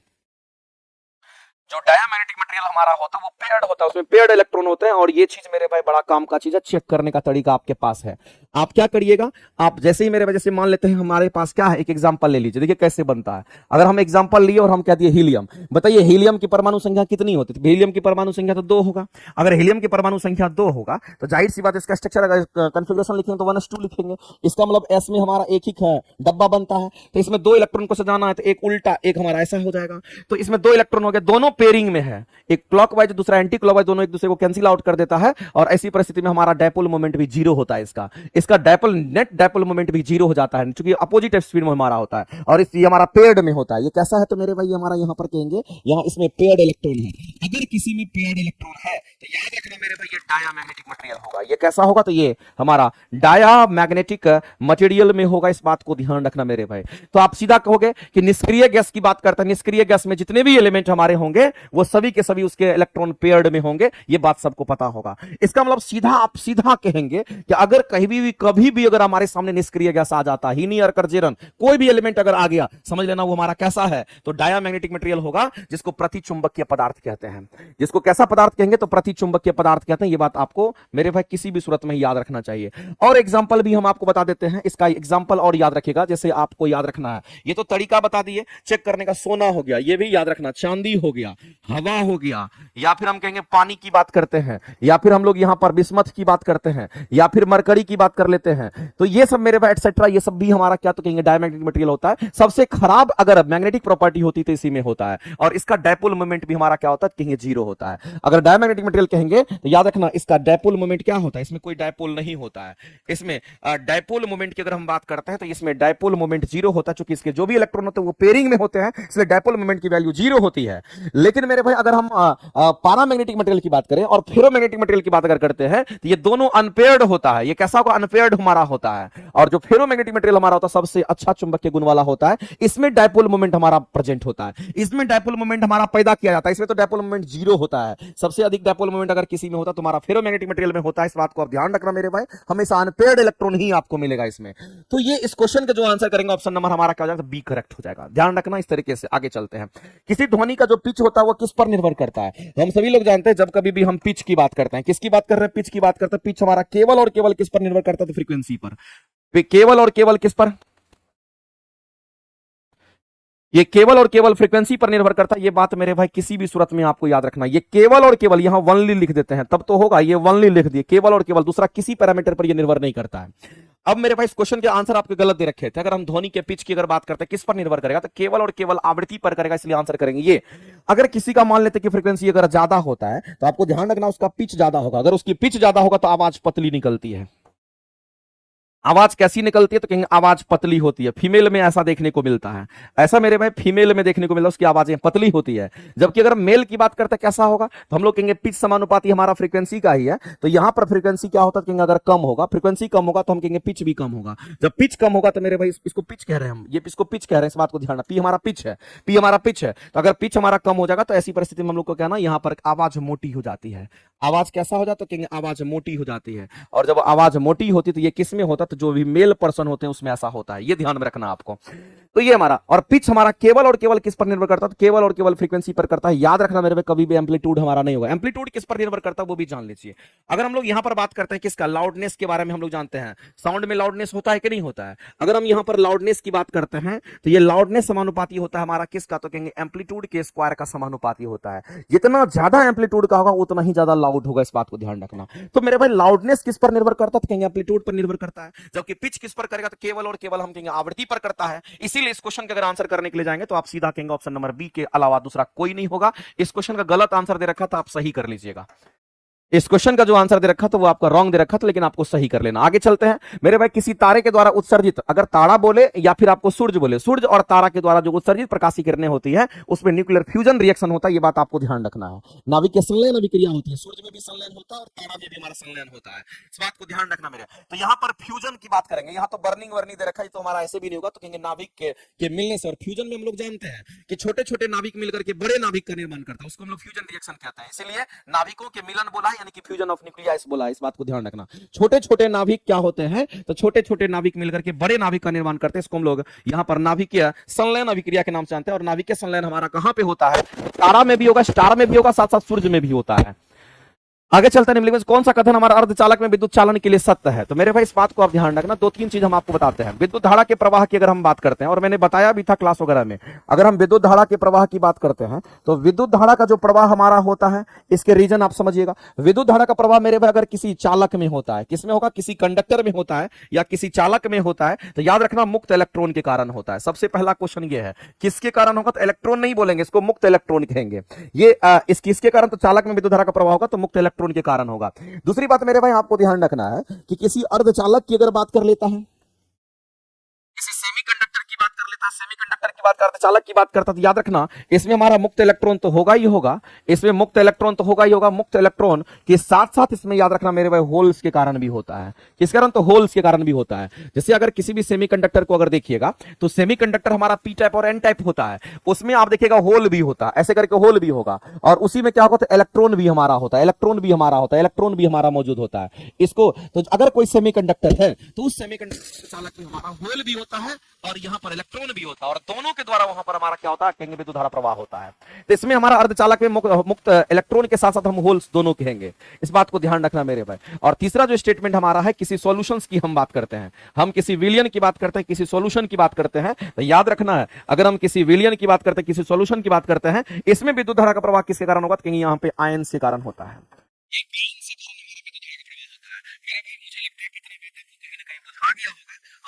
प्यार से इतनी बात को आपको ध्यान में रखना है, और क्वेश्चन में अगर पूछता है तो यहीं से क्वेश्चन आपका आता है। तो आपसे अर्धचालक के बारे में बोला गया है, तो बताइए इस क्वेश्चन के आंसर क्या करेंगे। अगर अर्धचालक बोला तो आंसर क्या करोगे, अर्धचालक बोला तो आंसर क्या करोगे, सत्य को ढूंढना है।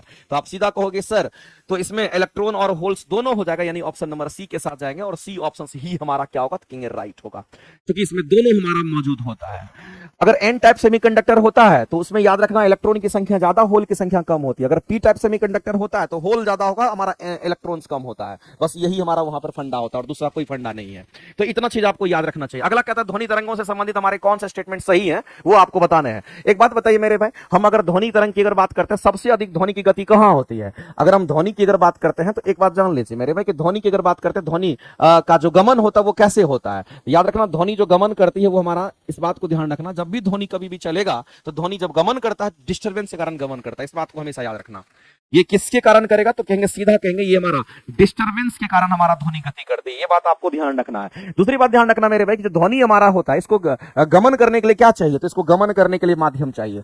इसको गमन करने के लिए क्या चाहिए, इसको गमन करने के लिए क्या चाहिए मेरे भाई, तो सीधा कहना कि माध्यम चाहिए, माध्यम चाहिए। और माध्यम का मतलब क्या होता है, माध्यम का मतलब या तो ठोस होता है, माध्यम का मतलब या तो द्रव होता है, और माध्यम का मतलब या तो मेरे भाई यहां पर कहेंगे गैस होता है। कभी भी किसी मीडियम की बात करता है तो याद रखना ठोस, द्रव और गैस तुरंत बोलना। माध्यम का मतलब है ये चीज होता है। और हम सभी लोग जानते हैं कि ध्वनि की गति की अगर बात करते हैं, ये जो ध्वनि की गति होती है सबसे अधिक किस माध्यम में होती है, तो ध्वनि की गति सबसे अधिक हमारा ठोस माध्यम में होता है। उसके बाद किसमें, तो द्रव में होता है। कि एक बच्चा को पता होगा सबसे हमारा अगर गति कम होता है तो कहेंगे वो हमारा गैसियस मीडियम में कम होता है, लेकिन सबसे अधिक ध्वनि की गति कहां होगी, तो कहेंगे ठोस में होता है। तो अगला इसमें क्वेश्चन बोला गया ध्वनि तरंग के बारे में पूछा गया, और ध्वनि तरंग मेरे भाई अनुदैर्ध्य तरंग होता है, उसको भी आप याद रखिएगा। और अनुदैर्ध्य तरंग जो होता है हमारा यांत्रिक तरंग, सॉरी यांत्रिक तरंग होता है। ये कैसी तरंग है, तो इसको भी याद रखना, क्योंकि क्वेश्चन अगर एग्जाम में नहीं आया है तो पूछने की संभावना, ये अनुदैर्ध्य तरंग हमारा होता है, इस बात को ध्यान। और अनुदैर्ध्य तरंग कैसी तरंग होती है याद रखिएगा, ये मेरे भाई बीपीएससी क्वेश्चन पूछ सकते हैं। ये यांत्रिक तरंगों में बार बार रिपीट कर रहा हूं क्योंकि क्वेश्चन आने की संभावना बहुत ज्यादा होता है, ये लाइन पूछने की संभावना बहुत ज्यादा है, ध्यान रखना। हम लोग बात करते हैं, जब हम पहला स्टेटमेंट हमारा दे रखा है, पहला स्टेटमेंट हमारा क्या दे रखा है, कहता है कि कथन 1 को पढ़ते हैं और कहता है कि जब हम ठोस से गैसीय अवस्था में जाते हैं तो ध्वनि की गति कम हो जाती है। बिल्कुल सही स्टेटमेंट है, ठोस में ज्यादा, हम कहेंगे गैस में कम होता है। अगले स्टेटमेंट को पढ़ते हैं, जब किसी भी माध्यम में जैसे ही हम तापमान को कम करते हैं तो ध्वनि की गति बढ़ जाती है, जबकि हम लोग जानते हैं मेरे भाई कि ध्वनि की गति को बढ़ाने के लिए तो हमारा ये तो होता ही होता है। दूसरा बात याद रखना मेरे भाई कि जब कभी भी आप 1 डिग्री सेंटीग्रेड तापमान की बात करते हैं, 1 डिग्री सेंटीग्रेड तापमान अगर आप बढ़ाते हो तो ध्वनि की गति कितने से बढ़ती है, तो ध्वनि की गति 0.61 मीटर पर सेकंड से हमारा बढ़ जाता है, इस बात को ध्यान रखना। तो अगर 1 डिग्री तापमान बढ़ाते हैं तो इतने से बढ़ जाता है, इसका मतलब कभी भी तापमान बढ़ेगा तो ध्वनि की गति बढ़ती है, इस बात को ध्यान रखना। जबकि यहां कह रहा है कि किसी माध्यम में जैसे ही तापमान को हम कम करते हैं तो मेरे भाई जब हम यहां पर कह रहे हैं कि तापमान को बढ़ाएंगे तो ध्वनि की गति बढ़ती है, तो यहां पर तापमान को अगर कम करेंगे तो क्या होगा, तापमान को कम करेंगे तो ध्वनि की गति कम हो जाएगी। तो यहां कह रहा है कि तापमान को अगर कम करते हैं तो ध्वनि की गति बढ़ जाएगी, जो कि हमारा गलत दे रखा है। बढ़ने से बढ़ता है, घटने से घटता है, तो यहां हमारा घटने से क्या होगा, तो कहीं घटना चाहिए था, तो ये हमारा गलत स्टेटमेंट है, पहला हमारा सही था। आगे चलते मेरे भाई, एक और हमारा दे रखा है कि ध्वनि की गति कांच के माध्यम की तुलना में एल्युमिनियम के माध्यम में कम होती है, जो कि बिल्कुल गलत है मेरे भाई। कांच जो हमारा होता है, अगर हम कांच की बात करते हैं, एल्युमिनियम की बात करते हैं, इलास्टिक कौन ज्यादा होता है, एल्युमिनियम ज्यादा इलास्टिक होता है। जो ज्यादा इलास्टिक होगा उसमें ध्वनि की गति फास्टर होती है, इसका मतलब मेरे भाई यहां पर बोला गया तो ध्वनि गति कांच के माध्यम की तुलना में एल्युमिनियम के माध्यम में कम होता है, जो कि ये भी स्टेटमेंट हमारा रॉन्ग है। तो ये स्टेटमेंट रॉन्ग है, केवल एक ही स्टेटमेंट हमारा सही है। हम लोगों से पूछा क्या गया है, कौन सही है कौन गलत है, क्या पूछा गया है, तो मेरे भाई आप सीधा आंसर करेंगे कौन सा स्टेटमेंट सही है वो पूछा गया। तो एक ही स्टेटमेंट सही है, तो केवल वही सही है, यानी इस क्वेश्चन का आंसर करेंगे ऑप्शन नंबर सी, आपका राइट हो जाएगा। ऑप्शन नंबर सी जो होगा वो बिल्कुल राइट हो जाएगा। अगला कहता है रदरफोर्ड की बात करते हैं मेरे भाई, और स्टेटमेंट सही को ढूंढना है। तो हम सभी लोग जानते हैं मेरे भाई, जो रदरफोर्ड की बात आई है तो थोड़ा सा रदरफोर्ड के बारे में चर्चा कर ही लेते हैं। आपको एक बात ध्यान रखना है कि जब कभी भी हम यहां पर रदरफोर्ड की बात करते हैं तो अदृश्य प्रकाश का या अदृश्य किरण का जो खोज किया था वो किसने किया था, एक लाइन में आप जान लीजिए, अदृश्य किरण का जो खोज किया था, अदृश्य किरण का जो खोज किया था वो रदरफोर्ड ने किया था। और इसी अदृश्य किरणें से क्या निकलती थी मेरे भाई, तो अदृश्य किरणें से अल्फा कण निकलता है, बीटा कण का एमिशन होता है, गामा कण का एमिशन होता है। इसी से हमारा अल्फा कण का एमिशन होता है, इसी से अल्फा कण का एमिशन होता है, इसी से और क्या होगा कहेंगे यहां पर बीटा कण का एमिशन होता है, ये इसी से बीटा कण का एमिशन होगा। और इसी से याद रखना मेरे भाई कि यहां पर गामा कण का भी एमिशन हमारा होता है, इसी से गामा कण का भी एमिशन होता है। अगर अल्फा कण के एमिशंस की अगर हम बात करते हैं, यदि अल्फा कण के एमिशंस की बात करते हैं तो मेरे भाई याद रखना ये पॉजिटिवली चार्ज होता है, ये कैसा था पॉजिटिवली, और बीटा कण हमारा कैसा होता है याद रखना ये नेगेटिवली हमारा चार्ज होता है। जबकि याद रखना मेरे भाई गामा में कोई चार्ज नहीं होता, ये हमारा चार्जलेस होता है, ये बात आपको ध्यान रखना है। अगर हम यहां पर अल्फा कण की बात करते हैं तो मेरे भाई अल्फा कण को हम लोग किससे दिखाते हैं, तो याद रखना हीलियम 2+ से हम लोग दिखाते हैं, इस बात को ध्यान रखना। चूंकि अल्फा कण का जो निर्माण होता है, इस अल्फा कण का जो निर्माण हुआ वो किससे हुआ था, अल्फा कण का जो निर्माण हुआ है वो 2 प्रोटॉन और 2 न्यूट्रॉन के मिलने से निर्माण हुआ है। अगर 2 प्रोटॉन और 2 न्यूट्रॉन के मिलने से बना हुआ है, इसका मतलब इसकी परमाणु संख्या हीलियम की कितनी है, तो 2 होती है। तो कहेंगे परमाणु संख्या अगर 2 होता है तो प्रोटोनों की संख्या भी 2 होगी, 2 प्रोटॉन हमारा है, इसका न्यूट्रॉन अगर 2 में 2 जोड़ देंगे तो हमारा द्रव्यमान संख्या 4 हो जाएगा, इसका मतलब कहने के ये होगा। और दूसरी बात अगर हम हीलियम 2+ की अगर बात करते हैं या हीलियम की अगर बात करते हैं, उसका द्रव्यमान संख्या कितना होता है, 4 AMU होता है, इस बात को आप ध्यान रखेंगे। और दूसरी बात मेरे भाई इसके स्टेटमेंट के बारे में हम लोग पढ़ते हैं, तो रदरफोर्ड ने अल्फा स्कैटरिंग भी करवाया था, रदरफोर्ड ने अल्फा स्कैटरिंग करा करके न्यूक्लियस का खोज किया था, ये बात सभी लोगों को पता होगा। और नाभिक हमारे भारी कणों के होते हैं, बिल्कुल सही बात है मेरे भाई। जब न्यूक्लियस की हम बात करते हैं, ये न्यूक्लियस है तो इसमें न्यूट्रॉन भी होता है और इसमें प्रोटॉन भी होता है। और हम लोग जानते हैं कि मास ऑफ न्यूट्रॉन और मास ऑफ प्रोटॉन आपस में बराबर होता है, जबकि इलेक्ट्रॉन का मास काफी कम होता है इन दोनों के कंपेरिजन में। तो इन दोनों का मास बहुत ज्यादा होता है, इसलिए इसको भारी कण के नाम से हम लोग जानते हैं। नाभिक में भारी कण मौजूद होते हैं जो कि न्यूट्रॉन और प्रोटॉन होते हैं, और इन दोनों के बीच में जो बल लगता है उसको नाभिक के बल कहता है, जो कि स्ट्रॉन्ग फोर्स होता है। अगला कहता है नाभिक हमारा कैसा आवेशित होगा, तो धन आवेशित होगा, क्योंकि हम लोग जानते हैं प्रोटॉन पर हमारा पॉजिटिव चार्ज होता है, न्यूट्रॉन पर तो कोई आवेश ही नहीं होता, कंप्लीट रूप से हम कहेंगे हमारा पॉजिटिवली चार्ज होता है। और तीसरी बात याद रखना मेरे भाई, नाभिक जो होते हैं हमारे ये अस्थाई भी होते हैं, नाभिक हमारा अस्थाई भी होता है और नाभिक हमारा अस्थाई भी होता है। एक बच्चे को पता होगा, अगर हम न्यूक्लियस की अगर हम बात करते हैं तो न्यूक्लियस हमारा अस्थाई और अस्थाई दोनों होता है, यह अस्थाई भी होता है और हमारा कैसा होगा, कहीं अस्थाई भी होता है। अगर किसी का न्यूक्लियस अस्थाई है तो याद रखना उसको रेडियो एक्टिव एलिमेंट कहते हैं। अगर किसी का अगर न्यूक्लियस अस्थाई हुआ तो उसको क्या कहते हैं, उसको हम लोग रेडियो एक्टिव एलिमेंट कहते हैं। ये बात हम लोग पढ़ते हैं मेरे भाई, हम लोग केमिस्ट्री में भी हम लोग देखे थे। अगर न्यूक्लियस की बात करते हैं तो न्यूक्लियस हमारा अस्थाई और अस्थाई दोनों होता है, ये बात आपको ध्यान रखना। अगर अस्थाई हो गया इसका मतलब है मेरे भाई आप सीधा समझ लीजिए कि वह एक रेडियो एक्टिव एलिमेंट होगा, नहीं तो हमारा फिर वो नॉर्मल एलिमेंट की बात करते हैं। 118 को तत्व हमारा होता है, उसमें इसमें हमारे कैसे तत्व होते हैं? रेडियो एक्टिव एलिमेंट होते हैं, जो कि 84 से ऊपर लगभग रेडियो एक्टिव एलिमेंट ही होता है। तो यहां पर नाविक अस्थाई कह रहा है, तो मेरे भाई नाविक हमेशा अस्थाई नहीं होता, नाविक अस्थाई और अस्थाई दोनों होता है। लेकिन ये दोनों स्टेटमेंट हमारा राइट है, ये दोनों स्टेटमेंट हमारा राइट है, पहला और दूसरा दोनों सही है। देखते हैं इस क्वेश्चन का जो आंसर दिया है वो हमारा क्या दिया है। क्वेश्चन नंबर आपका 14 चल रहा है, तो 14 नंबर क्वेश्चन का आंसर जो दिया है उपयुक्त में से एक से अधिक लिखा है। इसका मतलब है कि नाविक अस्थाई भी होता है, यहीं पर मेरे भाई आप मेंशन कर लीजिए, तभी ये सही मानेंगे इसको। नाविक अस्थाई और अस्थाई दोनों होता है, इस बात को याद रखिएगा। नाविक जो हमारा होता है ये अस्थाई भी होता है, और अस्थाई और अस्थाई का कंडीशन होता है। अस्थाई कब होगा? जब न्यूट्रॉन और प्रोटॉन का रेशियो हमारा 1 से लेकर के 1.5 तक होता है। अगर इसमें अस्थाई कब होगा? जब न्यूट्रॉन और प्रोटॉन का जो रेशियो होता है वो ग्रेटर देन हमारा 1.5 होता है। निकाल के देख लीजिएगा, सभी एलिमेंट का आपको पता चल जाएगा। तो ये अस्थाई के साथ अस्थाई दोनों होता है, और इसको क्वेश्चन को सही मान के चला है, यानी कहने का मतलब आप सीधा समझ लीजिए कि ये अगर हम यहां पर लगा दिए कि अस्थाई अस्थाई दोनों है, तो इसको भी सही मान के चलिएगा। हम आपको अपने जानकारी के लिए हम आपको बता दिए, ये भी हमारा तब सही होगा। तो ये तीनों स्टेटमेंट सही हो जाएंगे। जब तीनों स्टेटमेंट सही होगा तब हम लोग डी आंसर करेंगे, और हमारा जो आंसर दे रखा था इस क्वेश्चन का डी दे रखा था, और डी तभी होगा जब नाभिक अस्थाई और अस्थाई दोनों होता है, चूंकि ये दोनों होता है, इस बात को ध्यान रखना। अस्थाई भी होता है, और अगर इसमें बोलता कि नाभिक केवल अस्थाई होता तब गलत हो जाता, लेकिन नाभिक अस्थाई है तो अस्थाई भी होता है। आगे चलते हैं मेरे भाई, अगला क्वेश्चन की हम बात, और रदरफोर्ड अल्फा कण सिद्ध किया था। अच्छा, अल्फा कण की अगर बात कर रहा है तो अल्फा कण किसको कह रहा है? यहाँ हीलियम की बात कर रहा है, और हम सभी लोग जानते हैं हीलियम का अस्थाई न्यूक्लियस अस्थाई होता है, हीलियम का न्यूक्लियस अस्थाई होता है, उसके हिसाब से आंसर करेंगे। क्योंकि अल्फा कण के विक्षेपण का प्रयोग सिद्ध किया था, तो अल्फा कण की अगर बात करते हैं तो अल्फा कण कहने का मतलब हीलियम 2+ की बात करते हैं, और हीलियम 2+ की बात करेंगे तो हीलियम का नाभिक अस्थाई होता है, क्योंकि वो कोई रेडियोएक्टिव एलिमेंट हमारा होता नहीं है, इस बात को ध्यान। इसीलिए इस क्वेश्चन के आंसर इसी बेसिस पर हमारा अस्थाई को सही माना है, इसी बेसिस पर इस क्वेश्चन को क्या माना है? तो सही माना है। समझ में आ गया होगा, शायद कोई दिक्कत नहीं होगा। तो उपयुक्त में से एक अधिक क्यों हुआ वो बात आपको पता चल गया। अगला स्टेटमेंट कह रहा है मेरे भाई कि बताइए कौन सा स्टेटमेंट है? टिंडल प्रभाव जो हमारा होता है, जब भी टिंडल की बात करता है, टिंडल इफेक्ट कहां देखने को मिलता है? तो आप एक बात ध्यान रखिएगा मेरे भाई, जब कभी भी हम किसकी बात करते हैं तो टिंडल इफेक्ट की बात करते हैं। ये टिंडल इफेक्ट कहां देखने को मिलता है? तो याद रखना, ये टिंडल इफेक्ट आपको कहां देखने को मिलेगा? तो ये हमारा कोलाइड्स में होता है। ये कहां पे? तो याद रखना, ये कोलाइड्स में होता है। ये किसमें? तो कहेंगे ये हमारा कोलाइड्स में होता है, ये बात आपको ध्यान रखना। ये कोलाइड्स में हमारा टिंडल इफेक्ट देखने को मिलता है। तो टिंडल इफेक्ट कहां देखने को मिलता है? कहेंगे कोलाइड्स में। और कोलाइड्स में हमारा क्या होता है? प्रकाश का प्रकीर्णन होता है।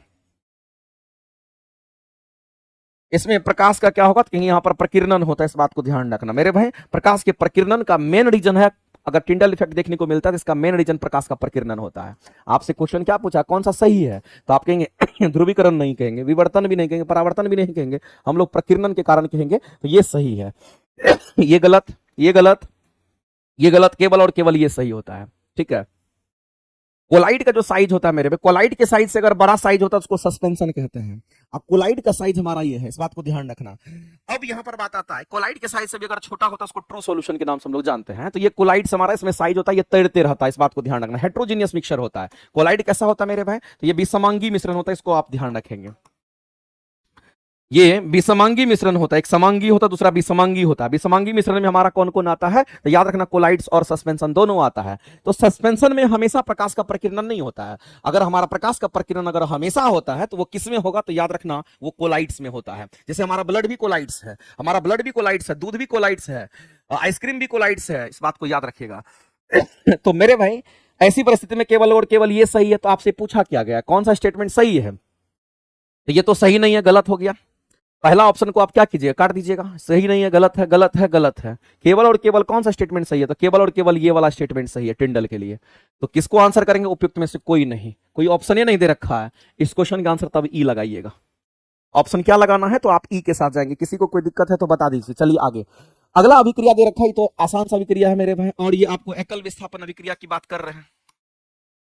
हम किसकी बात कर रहे हैं? तो हम यहां पर एकल विस्थापन अभिक्रिया की बात कर रहे हैं मेरे भाई। इस बात को ध्यान रखना, यहां पर जो कुछ भी हम बात कर रहे हैं वो एकल विस्थापन अभिक्रिया की हम बात कर रहे हैं। एक लाइन में आप जान लीजिए, अगर एकल विस्थापन अभिक्रिया की अगर हम बात करते हैं, ये जो हमारा एकल विस्थापन अभिक्रिया होता है, इसमें क्या होता है? जो ज्यादा रिएक्टिव होता है वो कम रिएक्टिव को धक्का मार करके बाहर कर देता है। जैसे कि आप यहां पर देख रहे होंगे, ये जो आयरन हमारा है ना, ये ज्यादा रिएक्टिव होता है किससे? कॉपर से। इसीलिए ये रिएक्शन संभव है हमारा। तो आयरन हमारा क्या किया? तो कहेंगे कॉपर सल्फेट की बात करते हैं, उसके सॉल्यूशन में क्या करा? रिएक्शन जब कराए तो ये आयरन कॉपर को धक्का दिया, बेचारा कॉपर बाहर हो गया और ये आयरन सल्फेट सर्किट बना लिया, FeSO4 का निर्माण कर लिया और कॉपर बेचारा बाहर हो गया, इसलिए इसको डिस्प्लेसमेंट रिएक्शन, एकल विस्थापन अभिक्रिया कहते हैं। तो ऐसी परिस्थिति में ये हमारा होगा। लेकिन आपको ध्यान रखना मेरे भाई कि कौन हमारा किसका क्या हुआ है। तो अगर हम आयरन की बात करते हैं तो आयरन से आयरन सल्फेट बन गया, इसका मतलब कहीं ना कहीं ऑक्सीजन गेन किया, इसका मतलब इसमें ऑक्सीजन की वृद्धि हो गई। और जब कभी भी ऑक्सीजन की वृद्धि होती है तो याद रखना इसको ऑक्सीडेशन कहते हैं, और ऑक्सीडेशन कहते हैं। और जब कभी भी ऑक्सीडेशन होता है तो याद रखना इसमें रिड्यूसिंग एजेंट काम करता है, इसमें रिड्यूसिंग एजेंट काम करता है। इस बात को, रिड्यूसिंग एजेंट हमारा कौन होगा? तो आयरन हमारा होगा। इसीलिए मेरे भाई लोहा जो है, ये जो आयरन हमारा रिड्यूसिंग एजेंट है, ये स्टेटमेंट हमारा सही है। अगला कहता है कि अभिक्रिया के पश्चात विलयन का रंग हमारा हरा हो जाता है, और आयरन सल्फेट का रंग तो हरा होता ही है, इसका मतलब ये भी स्टेटमेंट सही है। लोहा की तुलना में कॉपर अधिक अभिक्रियाशील, हमने पहले ही बोल दिया कि लोहा की तुलना में कॉपर कम अभिक्रियाशील है, जबकि यहां पर कहा कि अधिक अभिक्रियाशील, ये स्टेटमेंट गलत हो गया। तो मेरे भाई दो स्टेटमेंट तो हमारे राइट है, और पूछा भी सही है, तो उपयुक्त में से एक से अधिक करेंगे। क्योंकि दो स्टेटमेंट हमारे सही हो रहे हैं, तो ऑप्शन नंबर डी के साथ जाएंगे, ऑप्शन नंबर डी के साथ जाएंगे। इसमें किसी को अगर कोई दिक्कत है तो बताइए।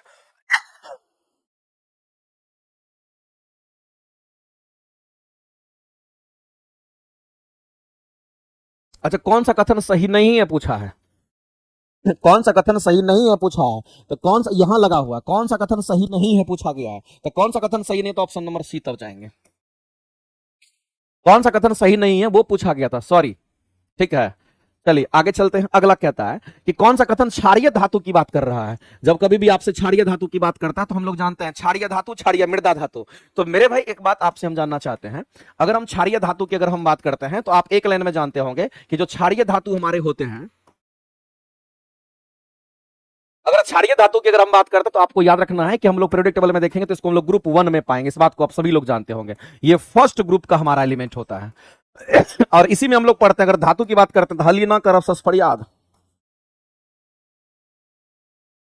और याद रखना मेरे भाई, जब हम लोग ऊपर से नीचे की तरफ, समझना बहुत ही अच्छा कंसेप्ट, इस बात को ध्यान रख, जब हम लोग ऊपर से नीचे की तरफ जाते हैं तो उसका एटॉमिक साइज क्या होता है, तो कहेंगे यहां पर हमारा बढ़ता है। तो जैसे से हम आगे बढ़ेंगे इलेक्ट्रॉन बढ़ते जाएगा, इसका मतलब है एटॉमिक साइज बढ़ेगा। तो हम सीधा कहेंगे सर ऊपर से नीचे जाने पर इसका एटॉमिक साइज बढ़ेगा, यानी एटॉमिक रेडियस बढ़ेगा। अगर एटॉमिक साइज बढ़ेगा तो मेरे भाई जाहिर सी बात है एटॉमिक साइज बढ़ेगा, इसका मतलब इलेक्ट्रॉन इलेक्ट्रॉन के बीच की दूरी बढ़ेगी। जब दोनों के बीच की दूरी बढ़ेगी तो याद रखना मेरे भाई, कहेंगे दोनों के बीच में जो स्वसंजक बल हमारा लग रहा था, क्योंकि इलेक्ट्रॉन इलेक्ट्रॉन हमारा सेम सेम मॉलिक्यूल्स है, तो उसके बीच में कैसा बल लगेगा, कहेंगे स्वसंजक बल लगता है।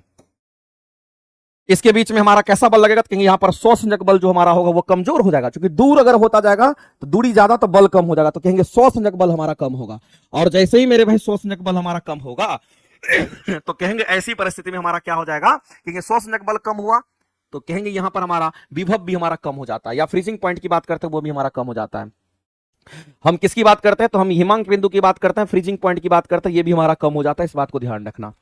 फ्रीजिंग पॉइंट भी हमारा कम हो जाता है। सिर्फ फ्रीजिंग पॉइंट ही कम नहीं होगा, आयनन विभव की बात करते हैं, ये भी हमारा आयनेशन एनर्जी भी हमारा कम हो जाता है।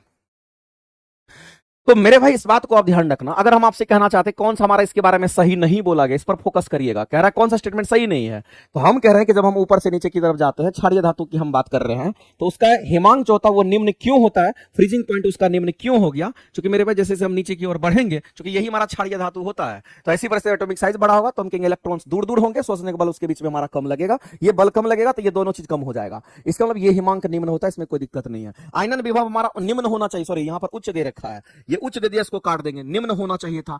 आयनन विभव कैसा होना चाहिए मेरे भाई, तो कहेंगे यहाँ पर निम्न होना चाहिए। हम लोग जानते भी हैं कि जब हम लोग डाउन द ग्रुप जाते हैं तो आयनन विभव का मान बढ़ता है, जब लेफ्ट से राइट की तरफ जाते हैं तो हम लोग क्या करते हैं, आयनन विभव का मान बढ़ता है। ऊपर से नीचे जाते हैं तो आयनन विभव का मान घटता है, और जब लेफ्ट से राइट जाते हैं तो आयनन विभव का मान हमारा बढ़ता है। ये बात हम सभी लोग जानते हैं, इसलिए इस परिस्थिति में तो ये आप कह ही सकते हैं, और ये कंसेप्ट भी बता दिया आपको। विद्युत ऋणात्मकता की अगर बात करते हैं तो नीचे जाने पर घटता है, जबकि हम लोग लेफ्ट से राइट की तरफ जाते हैं तो वो बढ़ता है। इसका मतलब मेरे भाई ये स्टेटमेंट भी हमारा क्या है, क्योंकि विद्युत ऋणात्मकता हमारा घट रहा है, ये स्टेटमेंट सही है। क्योंकि हम लोग प्रेडिक्टेबल की जब बात करते हैं, थोड़ा बहुत जान लीजिए मेरे भाई, ऐसा हम लोग जानते हैं कि हम लोग आवर्त की बात करते हैं, और जो आवर्त हमारा होता है वो लेफ्ट से किधर होता है, राइट होता है। और जब लेफ्ट से राइट में अगर आप जाते हैं तो इलेक्ट्रोनेगेटिविटी, जिसको विद्युत ऋणात्मकता कहते हैं, इसका मान बढ़ता है। आयनेशन पोटेंशियल का भी मान हमारा क्या होता है, बढ़ता है। इलेक्ट्रॉन एफिनिटी का भी मान बढ़ता है, जबकि अगर वो उधर बढ़ेगा तो इधर हमारा क्या होगा, तो इलेक्ट्रोनेगेटिविटी का मान हमारा घटता है। आयनेशन पोटेंशियल का भी मान हमारा क्या होता है, घटता है। इस बात को ध्यान रखना। तो मेरे भाई ये दोनों स्टेटमेंट सही था, ये हमारा गलत था। आपको गलत को ढूंढना था, तो ऑप्शन नंबर सी ही सिर्फ गलत है, और आप आंसर करेंगे सी। नेक्स्ट आगे चलते हैं, अगला क्वेश्चन हम लोग देखते हैं। अगला क्वेश्चन का आंसर हम चाहेंगे कि आप सभी लोग करके बताइए, और जितने लोग लाइव देख रहे हैं सभी लोग सेशन को मेरे भाई एक बार जरूर लाइक किया कीजिए, लाइक भी कीजिए, शेयर भी कीजिए, ठीक है। चलिए आगे चलते हैं। कह रहा है कि हमारे दंत छय में अम्ल उत्तरदायी होता है। बिल्कुल सही बात। आप खाना खा करके छोड़ देते हैं, आप खाना खा करके छोड़ देते हैं तो खाना क्या होता है, सड़ता गलता, बैक्टीरिया सड़ता गलाता, वो एसिडिक हो जाता है। और अगर 2-4 दिन तक अगर मुंह नहीं धोइएगा तो आपका इतना मुंह एसिडिक हो जाएगा कि दांत आपके पीले होकर के टूट जाएंगे। तो मेरे में दंत छय होने का कारण क्या है, कि हमारा अम्लता, अम्ल ये उसके लिए उत्तरदायी है। सही बात है। और हम लोग जो खाना खाते हैं, इसलिए कहा जाता है कि अगर खाना खाकर के रात में सोने से पहले आप ब्रश कर लीजिएगा तो फिर आपका मुंह एसिडिक नहीं होगा और दांत झड़ने की संभावना कम हो जाती है। तो दांत के मध्य में फंसे खाद्य पदार्थ हमारे अम्लीय निर्मोचित करता है, ये अम्ल बनाता है। और जब अम्ल बनाता है तो मेरे भाई जाहिर सी बात है ये हमारा क्या होगा, तो कहेंगे ऐसी परिस्थिति में हम कहेंगे दांतों के माध्यम में फंसे खाद्य पदार्थ अम्ल निर्मोचित करने में क्या होता है, सहायता प्रदान करता है। बिल्कुल सही स्टेटमेंट है। अब ऐसी स्थिति में अगर मान लेते हैं कि किसी का दांत अम्लीय हो गया तो आप सुबह में क्या करते हैं, पेस्ट से मुंह धोते हैं, और जो पेस्ट होता है हमारा क्षारीय होता है, इसलिए आपका मुंह फ्रेश हो जाता है क्योंकि अम्ल को क्षार काटता है। ये दोनों के दोनों स्टेटमेंट हमारे सही है। तो पहला और दूसरा दोनों सही है, तो आप आंसर क्या करोगे, सी करोगे, करेक्ट। अगला है मेरे भाई कि जब धातु उसके अयस्क से निष्कासित की जाती है, धातु को मेरे भाई अयस्क से क्या करते हैं, अलग करते हैं। और अयस्क कहने का मतलब जो हमारा इंप्योर मटेरियल होता है, जिसमें हमारे क्या होते हैं, बहुत सारे मटेरियल मिले हुए रहते हैं, उससे प्योर चीज को हम लोग बाहर करते हैं। तो जैसे आयरन का ओर से आयरन को अलग करना, आयरन का ओर क्या होता है, मैग्नेटाइट वगैरह को क्या बोलते हैं, आयरन का ओर होता है। हेमेटाइट क्या होता है, आयरन का ओर होता है, उसी से आयरन को अलग करते हैं। तो मेरे भाई जब भी ओर की बात करेगा, जब भी अयस्क की बात करता है, वो अशुद्ध रूप में होता है, उसी से हम लोग शुद्धियां को बाहर करते हैं, जिसको आयरन को बाहर करते हैं। तो यहां पर आपसे बोला गया है कि एक धातु जिसको अयस्क से निष्कासित की जाती है, तो बताइए वैसी परिस्थिति में बोला गया है कि जिसमें सिलिका अशुद्धि के रूप में उपस्थित होता है। तो मेरे भाई मैंने आपको क्या बोला कि जब कभी भी आप क्या करते हैं, जब कभी भी जब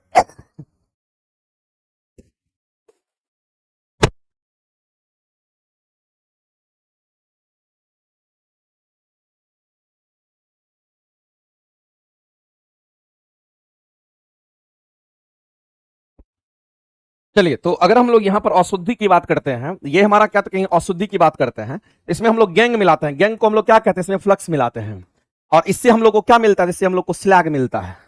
अब समझना गौर से मेरे भाई, जो अशुद्धियां हैं वो सिलिका है, ये अशुद्धियां हमारा क्या कहेंगे, ये हमारा सिलिका है। सिलिका को सिलिकॉन डाइऑक्साइड कहते हैं। और हम लोग जानते हैं, एक लाइन याद रखिएगा, ये कंसेप्ट सबको पता होगा कि जो धातु के ऑक्साइड होते हैं वो कैसे होते हैं, धातु के ऑक्साइड कैसे होता है, क्षारीय प्रकृति का होता है। और ये भी पता होगा कि अधातु के ऑक्साइड कैसे होता है, ये बात पता होगा तभी ये क्वेश्चन बनेगा। अधातु के ऑक्साइड कैसे होते हैं, तो अधातु के ऑक्साइड अम्लीय होते हैं। और हम लगातार आपको क्लास में, थ्योरी की क्लासेस में भी ये चीज पढ़ा है, याद कीजिएगा जो लोग थ्योरी पढ़ रहे होंगे। तो अधातु के ऑक्साइड अम्लीय होते हैं, यहाँ पर सिलिकॉन अधातु है, और उसका अधातु के जो ऑक्साइड्स हैं ये कैसे हो जाएंगे, तो ये अम्लीय हो जाएगा।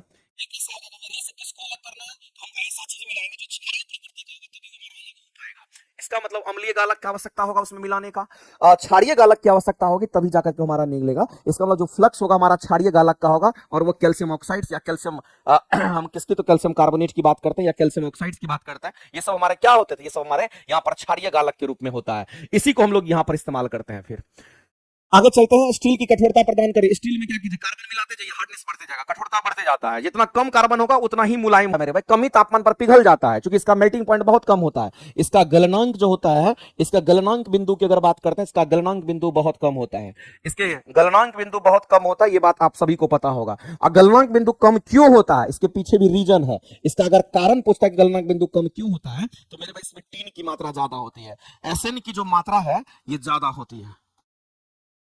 और टीन की मात्रा जैसे ही ज्यादा आप डालेंगे तो मेल्टिंग पॉइंट को कम कर देता है, जल्दी पिघल जाएगा। तो टीन की मात्रा ज्यादा होती है, और ये लगभग कितना, तो कहते हैं इसमें 67% होता है। बचा हुआ किसमें, तो कहेंगे हमारा यहाँ पर 67 ये हो गया, तो ये हमारा कितना, तो 33% हमारा बच जाता है। इसके हिसाब से हम लोग रेशियो देख लेते हैं। तो बताइए मेरे भाई कौन सा होगा, लगभग जो आंसर हमारा होगा वो कौन सा होगा, थोड़ा बहुत ऊपर नीचे चलेगा।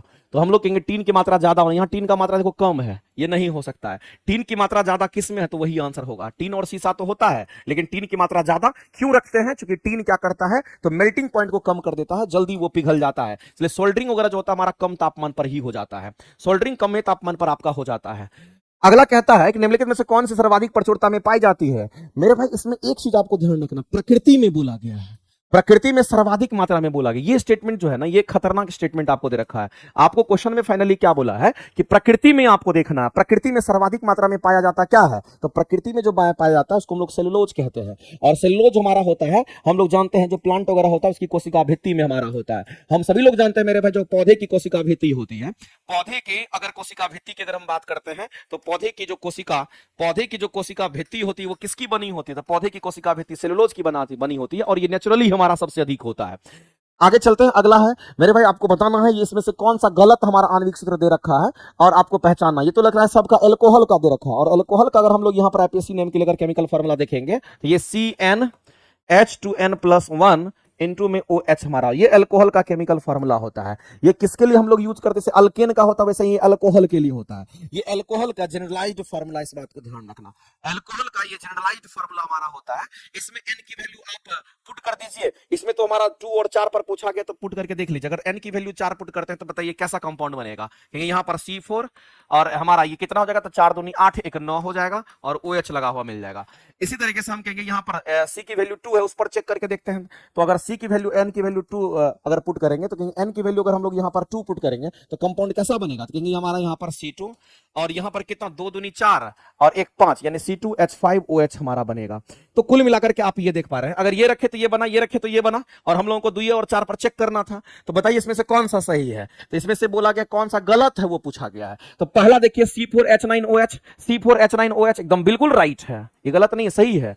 दूसरा देख लीजिए यहाँ पर C2H5OH, C2H5OH बिल्कुल सही है, इसी को एथेनॉल कहते हैं, इथाइल अल्कोहल कहते हैं। मेथनॉल जो हमारा होता है वो हमारा CH3OH होता है। ये तो ऐसे ही नाम से पता चलता है कि ये C2 कैसे हो जाएगा, ये गलत है, और ऐसा कोई कंपाउंड नहीं। आप 2 पर अगर चेक करिएगा तो ये चीज बनता है। तो हम लोग जानते हैं मेरे भाई, हमारा 2 पर अगर करेंगे तो 2 कार्बन का होगा, लेकिन हाइड्रोजन कितना होगा, तो कहेंगे 5 गो होता है। और जब हम लोग मेथनॉल की बात करते हैं, जो मेथनॉल हमारा होता है इसका केमिकल फॉर्मूला क्या होता है, तो आप सभी लोग जानते हैं इसका केमिकल फॉर्मूला CH3OH हमारा, जिसको मिथाइल अल्कोहल कहते हैं, यही जहरीली शराब होता है, जो कि ये शराब होता है। और जब कभी भी मेरे भाई अल्कोहल ग्रुप का किसी की बात करते हैं उसके लास्ट में OL लगा रहता है, क्या लगा रहेगा, तो OL लगा रहता है, इस बात को ध्यान रखना। इसमें भी हमारा OL लगा हुआ है, लेकिन ये हमारे केमिकल फार्मूला गलत है, ये केमिकल फार्मूला इसका रॉन्ग दे रखा है, इसीलिए गलत है। और गलत जो आणविक सूत्र होगा हमारा C करेंगे करेक्ट। आगे चलते हैं,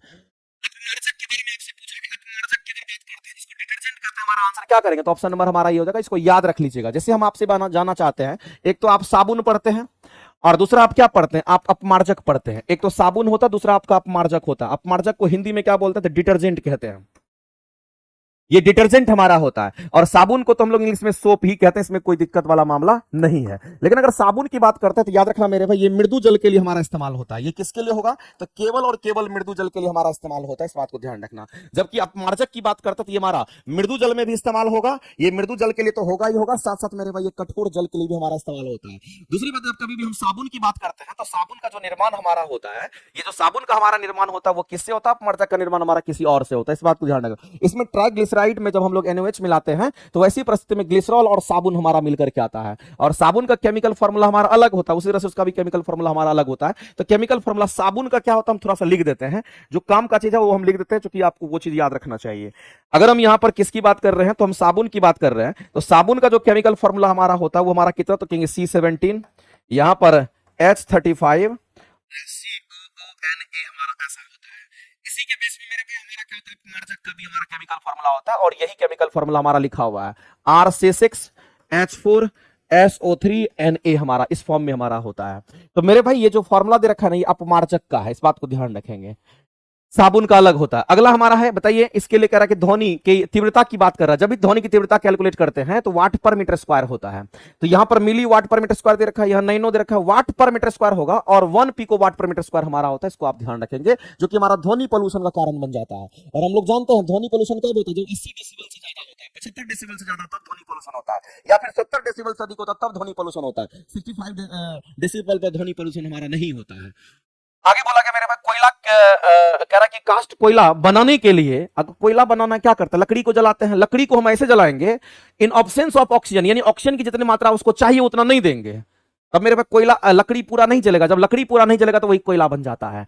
इसका मतलब आप सीधा कह सकते हैं कि कोयला आपको बनाना है और लकड़ी से कोयला बनाना है, तो लकड़ी को जब जलाएंगे तो बिना ऑक्सीजन का आप जलाएंगे, वैसी परिस्थिति में आपको कोयला मिलेगा, या फिर लिमिटेड मात्रा में ऑक्सीजन रहेगा तब अगर जलेगा, तो पूरा नहीं जलेगा, नहीं जलेगा तो हमारा वहां से कोयला निकल जाता है। तो मेरे भाई आप कहेंगे सीधा वायु की अनुपस्थिति में जब ऐसा करते हैं तो हम लोग को कोयला मिलता है। एक लाइन में कहानी खत्म, और इस क्वेश्चन का आंसर सी मार्क के आप निकलो आगे।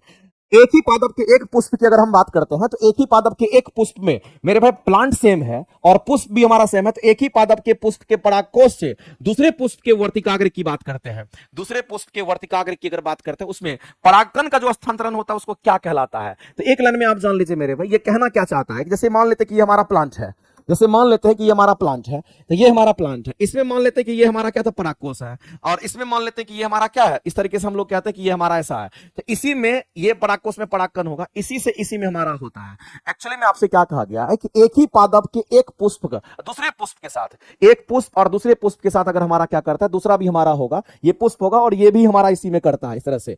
तो एक बात ध्यान रखना, पुष्प एक ही है, फूल एक ही है, उसमें उसी के अंदर में हमारा ये हो रहा है, जिसको हम लोग क्या बोलते हैं, सब सेल्फ पॉलिनेशन कहते हैं। लेकिन यहां पर अगर दो गो फूल होता, एक और फूल हमारा होता, उससे इसमें अगर होता, उसको क्रॉस पॉलिनेशन कहते हैं। तो पर परागन नहीं होगा, यहां पर स्व परागन हमारा होगा। पर परागन के लिए दो पौधा अलग अलग होना चाहिए था, लेकिन अगर एक ही में सब कुछ हो रहा है, इसका हम लोग इसको सेल्फ पॉलिनेशन कहते हैं। तो मेरे भाई इस बात को आप ध्यान रखना, ये सेल्फ पॉलिनेशन का एग्जांपल है, और सेल्फ पॉलिनेशन को इंग्लिश में यहां पर क्या बोल दिया गया है, स्वजातीय पुष्पी परागन बोल दिया गया है, होमोसेक्सुअल पॉलिनेशन इसको हम लोग कहते हैं। इसका मतलब इस क्वेश्चन के जो आंसर करने के लिए जाएंगे तो ऑप्शन नंबर बी आपका राइट हो जाएगा। मेरे भाई पर परागन तो किसी पर निषेचन नहीं हो, क्रॉस पॉलिनेशन में होता है, ये सब तो हमारा हो भी नहीं करेगा, तो आंसर करेंगे हमारा ये जो दो है, ये हमारा सिर्फ यहां पर सही है, और आंसर जो हम लोग को करना है वो कौन सा ऑप्शन करेंगे, तो केवल दो ही सही है, तो केवल दो हमारा यहां पे सही है। इस क्वेश्चन के आंसर मेरे भाई हम लोग बी राइट आंसर करेंगे। नेक्स्ट आगे चलते हैं। मानव गुर्दे से बनने वाली पथरी जो होती है वो किसकी होती है, तो पथरी हम सभी लोग जानते हैं कैल्शियम ऑक्जिलेट का होता है, कैल्शियम ऑक्जिलेट से पथरी बनता है, तो कहां है कैल्शियम ऑक्जिलेट हमारा हो जाएगा, ये हमारा फर्जी इंफॉर्मेशन है। तो आप सीधा कहेंगे जब कभी भी हमारे शरीर के अंदर पथरी बनता है, तो पथरी जो बनता है वो हमारा किससे बनता है, तो कहेंगे कैल्शियम ऑक्जिलेट हमारा पथरी ही है। कैल्शियम ऑक्जिलेट अगर बन गया तो वही पथरी है, इस बात को आप ध्यान रखना। और जनरली आपको ध्यान रखना है, अगर हम पालक की बात कर लेते हैं, या फिर अगर हम लोग टमाटर की बीज की बात कर लेते हैं, तो पालक या टमाटर के जो बीज होते हैं, इस पालक या टमाटर के बीज में क्या होता है, कहेंगे इसी में हमारा ऑक्जिलिक एसिड होता है। और कई बार क्वेश्चन ये पूछता भी है कि इसमें ऑक्जिलिक एसिड किसमें होता है, यही ऑक्जिलिक एसिड क्या करता है, तो हमारे शरीर में कैल्शियम के साथ प्रतिक्रिया करता है, कैल्शियम के साथ क्या करेगा, तो ये कैल्शियम के साथ ये रिएक्शन करता है, और कैल्शियम के साथ जब रिएक्शन करेगा तो ये कैल्शियम ऑक्जिलेट बनाता है। यही क्या बनाता, कहेंगे यहां पर कैल्शियम ऑक्जिलेट बनाता है। और जब ये कैल्शियम ऑक्जिलेट हमारा बनता है तो यही पथरी का निर्माण करता है, यही पथरी का निर्माण करता है, यही कैल्शियम ऑक्जिलेट पथरी का निर्माण करता है। इस बात को आप इतना ही ध्यान में रख लीजिए, काम आपका चल जाएगा। तो मेरे भाई तो हम लोग सीधा कहेंगे कैल्शियम ऑक्जिलेट के कारण होगा, तो यानी ये तो सही है। इस क्वेश्चन के अगर आंसर करने के लिए जाएंगे तो ऑप्शन नंबर यहां है, केवल 1 सही है। इसका मतलब है कि इस क्वेश्चन का अगर आंसर करोगे तो क्या करोगे, आंसर करेंगे ऑप्शन नंबर ए करेंगे, यानी इस क्वेश्चन का आंसर करेंगे ए, ऑप्शन राइट हो जाएगा। नेक्स्ट अगला है मेरे भाई, बताना है आपको कि कौन सा स्टेटमेंट हमारा क्या है, तो कौन सा स्टेटमेंट हमारा सही है उसको बताना है। हम सभी लोग जानते हैं कोलेरा जो होता है हमारा, ये हमारा वाटर बॉर्न डिजीज होता है, जबकि मम्स हमारा वायरल डिजीज है। ये कैसा डिजीज है मेरे भाई, तो हम लोग सीधा कहेंगे ये हमारा वायरल डिजीज है, और जो वायरल डिजीज हमारा मम्स होता है ये एयर बॉर्न डिजीज हमारा होता है। ये कैसा है, तो कहेंगे हवा में फैलता है, इसलिए एयर बॉर्न डिजीज को हम लोग कहते हैं, ये एयर बॉर्न डिजीज है, इस बात को ध्यान रखना। लेकिन यहाँ कह रहा है कि कोलेरा और मम्स दोनों कह रहा है कि हमारा क्या है, तो एग्जाम्पल है वाटर बॉर्न डिजीज का, तो मेरे भाई पहला स्टेटमेंट हमारा गलत हो गया। न्यूमोनिया की बात करते हैं, न्यूमोनिया की बात करते हैं मेरे भाई, जो फेफड़े में होता है बीमारी, सांस लेने में प्रॉब्लम होता है, ये बच्चों में ये बीमारी होता है। और कोविड तो हमारा होता है water borne, sorry air borne disease, influenza भी हमारा एयर बॉर्न, ये सब हमारा क्या होता है, एयर बॉर्न डिजीज होता है। ये स्टेटमेंट सही है, पहला गलत दूसरा सही है। बताइए इसमें से क्या पूछा, कौन सा सही है, तो केवल और केवल 2 सही आंसर करेंगे सी। नेक्स्ट आगे चलते हैं। भारत में निम्न प्राणियों में मेरे भाई हम लोग को कहना है कि कौन सा संकटापन जाति होता है। संकटापन कहने मतलब जो अब खत्म हो रहा है, जिसकी मात्रा अब कम हो रही है, जो जिसकी संख्या कम हो रही है।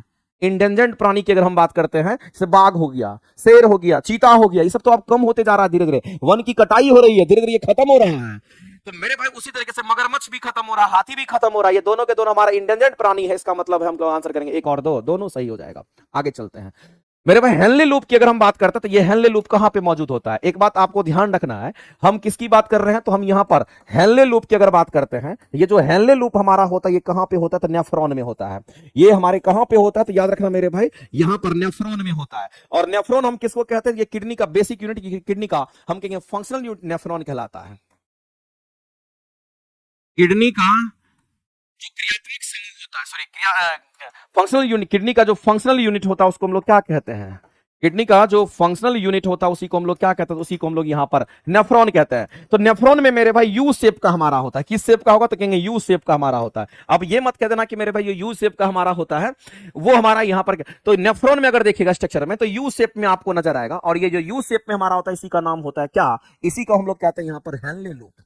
इसी को हम लोग क्या कहेंगे? तो इसी को हम लोग यहां पर कहते हैं हेनले लूप कहते हैं। इस बात को ध्यान रखना। हाँ, इसके फंक्शंस आपको पता होना चाहिए। हेनले लूप का हमारा कार्य, ये तो यू शेप का होता है, लेकिन इसका कार्य क्या? तो ये आपको ध्यान रखना है मेरे भाई। हेनले लूप का जो कार्य होता है वो काफी इंपॉर्टेंट है, उसको आप ध्यान में रखेंगे। तो ये आप ध्यान रखना है कि जो हेनले लूप होता है उसका जो मुख्य काम होता है वो क्या करता है? तो आपको ध्यान रखना है वो मूत्र निर्माण और जल संतुलन का महत्वपूर्ण भूमिका निभाता है। तो ये मूत्र निर्माण में भी, एक तो मूत्र निर्माण हो गया, दूसरा बात याद रखना मेरे भाई, हमारे शरीर के अंदर क्या करता है? तो पानी जल संतुलित अवस्था में इसको रखता है। तो जल संतुलन में भी ये भाग लेता है, ये जल संतुलन में भी भाग लेता है। ये दो बात आपको ध्यान रखना है, मूत्र निर्माण और जल संतुलन दोनों में ये हमारा हेनले लूप भाग लेता है। इस बात को ध्यान रखेंगे। ये हमारे नेफ्रॉन का ही भाग होता है, और नेफ्रॉन में एक यू शेप का हमारा अंदर गुर्दे के अंदर में हमारा ये होता है। ध्यान रखना मेरे भाई, हेनले लूप हमारा जो है इसका दो अंग होता है। हेनले लूप का दो अंग होता है। इसके कितने अंग होंगे? इसके दो अंग होते हैं। इस बात को ध्यान रखना, इसके दो अंग होते हैं। और ये जो दोनों अंग हमारा होता है वो कैसा होगा? तो एक को बोलते हैं आरोही अंग, एक को हम लोग क्या कहते हैं? इसको आरोही अंग कहते हैं। और एक हमारा कैसा होता है? इसको अवरोही अंग कहते हैं। तो एक आरोही अंग होगा, एक हमारा अवरोही अंग होता है। इस बात को ध्यान रखना, इसी को हेनले लूप कहते हैं। तो दो को इसमें लूप होता है। तो इसलिए दो को हमारा क्या होता है? अंग होता है। आरोही भी होता है, अवरोही भी होता है, और ये हमारा इसमें नहीं होता। ये तो यहाँ तक दुरुस्त कुंडित नालिका तक तो हमारा ये मौजूद होता है। ये हमारा हेनले लूप का पार्ट नहीं है। तो आपको कह रहा है कि कौन सा हेनले लूप का हिस्सा नहीं है, तो आप सीधा आंसर करेंगे ऑप्शन नंबर सी हमारा नहीं है। बाद बाकी आरोही अंग और अवरोही अंग हमारा शामिल होता है। तो क्या काम है, कहां होता है, ये आपको ध्यान रखना मेरे भाई। हमारे शरीर का सबसे सर्वाधिक विकसित हिस्सा जो हमारे मस्तिष्क का होता है उसको सेरेब्रम कहते हैं। सोचने समझने का केंद्र और बुद्धि का केंद्र हम लोग किसको कहते हैं? तो कहेंगे सेरेब्रम का, और सबसे बड़ा भाग हमारा यही होता है। इस बात को ध्यान रखना। अगर हम लोग यहाँ पर डायएन्सेफेलॉन की अगर बात करते हैं तो ये भी हमारे फोर ब्रेन के नीचे होता है, और फोर ब्रेन के जो नीचे होता है तो यही क्या करता है? तो जो भी सिग्नल पास करता है वो हमारा यही सिग्नल पास करता है। ये सबसे छोटा हमारा ब्रेन का सबसे छोटा भाग, ये ब्रेन का सबसे बड़ा भाग, ये हमारे अग्र मस्तिष्क में होता है, ये हमारे पश्च मस्तिष्क में होता है। इस बात को आप सभी लोग जानते होंगे। नेक्स्ट, निम्न में से बोला कि मादा जनन तंत्र का कौन सा भाग नहीं है? तो आप लगातार पढ़ रहे हैं, आप सबको पता होगा कि जो अंडाशय ओवरी होता है ये मादा जनन तंत्र का भाग है। गर्भाशय भी हमारा होता है, लेकिन जो वैस डिफरेंस है, जो पतली सी नसें होती है जिससे शुक्राणु हमारा स्पर्म कहेंगे टेस्टिस से बाहर जाता है, उसको वैस डिफरेंस कहते हैं। तो ये मेल रिप्रोडक्टिव सिस्टम का पार्ट है। तो ये मेल का पार्ट होता है। इस बात को आप ध्यान रखना, और इस क्वेश्चन का आंसर करेंगे ये हमारा मेल का पार्ट है, तो ये हमारे फीमेल का पार्ट नहीं है। इस बात को ध्यान रखना और यही आंसर करेंगे। अगला, शुक्राणु द्वारा अंडे का निषेचन हमारे किस भाग में होगा? जब भी निषेचन की क्रिया होती है फैलोपियन ट्यूब में होता है, जिसको हम लोग यहाँ पर अंडवाहिनी भी कहते हैं और फैलोपियन नलिका भी कहते हैं। चलिए आगे चलते हैं। अगला मेरे भाई, ये क्वेश्चन थोड़ा सा आपको बताने लायक है, इसमें कुछ चीज आपको याद रखना है। जैसे हम लोग बात करते हैं किसके बारे में? एक संकर क्रॉस की बात करते हैं, इसको मोनोहाइब्रिड कहते हैं। इसको हम लोग क्या कहेंगे? तो इसको हम लोग यहाँ पर मोनोहाइब्रिड की बात करते हैं। अगर हम मोनोहाइब्रिड की बात करें, एक संकर इसी को कहते हैं। तो इसमें हमारा दो तरह का हमारा ये होता है, एक तो हमारा फिनोटाइप हमारा जीन होता है, एक हमारा जीनोटाइप होता है। तो इसमें आपको ध्यान रखना है, एक तो हमारा इसमें कैसा होगा? कहेंगे फिनोटाइप जीन होता है। दूसरा हमारा कैसा होगा? एक तो फिनोटाइप हमारा जीन हो गया, और दूसरा हमारा कैसा होगा? कि हमारा यहाँ पर जीनोटाइप हमारा होता है। ये हमारा जीनोटाइप हमारा जीन होता है। अगर फिनोटाइप जीनोटाइप की बात करते हैं तो ये रेशियो आपको याद रखना पड़ेगा मेरे भाई। फिनोटाइप का जो रेशियो होता है ये 3:1 होता है, जीनोटाइप का रेशियो होता है 1:2:1 होता है, याद रखना पड़ेगा। इसी तरीके से अगर हम लोग मोनोहाइब्रिड के बाद अगर हम लोग यहाँ पर डायहाइब्रिड की अगर हम बात करते हैं तो याद रखना इसमें भी हमारा फिनो और यहाँ पर हमारा जीनोटाइप होता है। तो इसमें अगर हम लोग फिनोटाइप की अगर हम बात करते हैं तो ये जो फिनोटाइप हमारा होता है वो कितना होगा? इसका रेशियो याद रखना है। इसके लिए फिनोटाइप का रेशियो हमारा 9:3:3:1 होता है। 9:3:3:1 हमारा 1 होता है। लेकिन इसके लिए अगर आपको ध्यान रखना है तो जो जीनोटाइप का रेशियो हमारा होता है वो कितना होता है? तो याद रखना इसके लिए हमारा 100 कहेंगे यहाँ पर क्या? तो 121, 242 और 121 याद रखना। और इसी में आप क्या कीजिए? तो आप इसी में रेशियो वाला सिंबल लगा दीजिए। 121, 242, 121 में आप कीजिए, ऐसे लगा दीजिए। ये हमारा जीनोटाइप का होता है। तो आपसे एकर संकरण में पूछा गया, मोनोहाइब्रिड इसमें पूछा गया है। ये मेरे भाई डायहाइब्रिड है, ये हमारा द्विसंकर के लिए है। ये हमारा क्या? एक संकर के लिए है। इसको हम लोग क्या कहेंगे? तो ये हमारा द्विसंकर की हम बात करते हैं। और ये हमारा किसके लिए है? तो कहेंगे एक संकर की हम बात करते हैं। दोनों को समझना गौर से। तो एक संकर, दूसरा दो संकर की बात कर रहा है। इसमें आपको जीन का प्रारूप पूछा गया है। तो मेरे भाई जीन का जो प्रारूप हमारा होगा वो कैसा होगा? तो किस बेसिस पर पूछा गया है? एक संकर क्रॉस जीन का प्रारूप अनुपात होता है, gene of formation ratio of monohybrid cross as. बताइए मेरे भाई, इसमें क्लैरिफिकेशन नहीं है, इस क्वेश्चन में इसमें क्लैरिफिकेशन नहीं है, तो इसमें तो हमारा ये भी हो सकता है, इसमें हमारा ये भी हो सकता है, और इसमें हमारा ये भी हो सकता है, ये दोनों हमारा पॉसिबिलिटी है ना, तो ये तो हमारा नहीं होगा। जब दोनों पॉसिबिलिटी है तो एक से अधिक आप टिक आउट कीजिए, क्योंकि दोनों आप देख रहे हैं ना, इस रेशियो को याद रख लीजिए। आगे चलते हैं। रटना नहीं है, यानी कि आंसर जो देखा वही होगा, अपने हिसाब से आप आंसर करिएगा, क्वेश्चन में कुछ कुछ एरर रहता है। चलिए आगे चलते हैं, अगला क्वेश्चन क्या था, मनुष्य का कौन सा हार्मोन जो रक्त में कैल्शियम और फॉस्फेट को रेगुलेट करता है, कैल्सिटोनिन हार्मोन करता है, जो कि हमारे पैराथायरॉइड ग्लैंड से सीक्रेट करता है।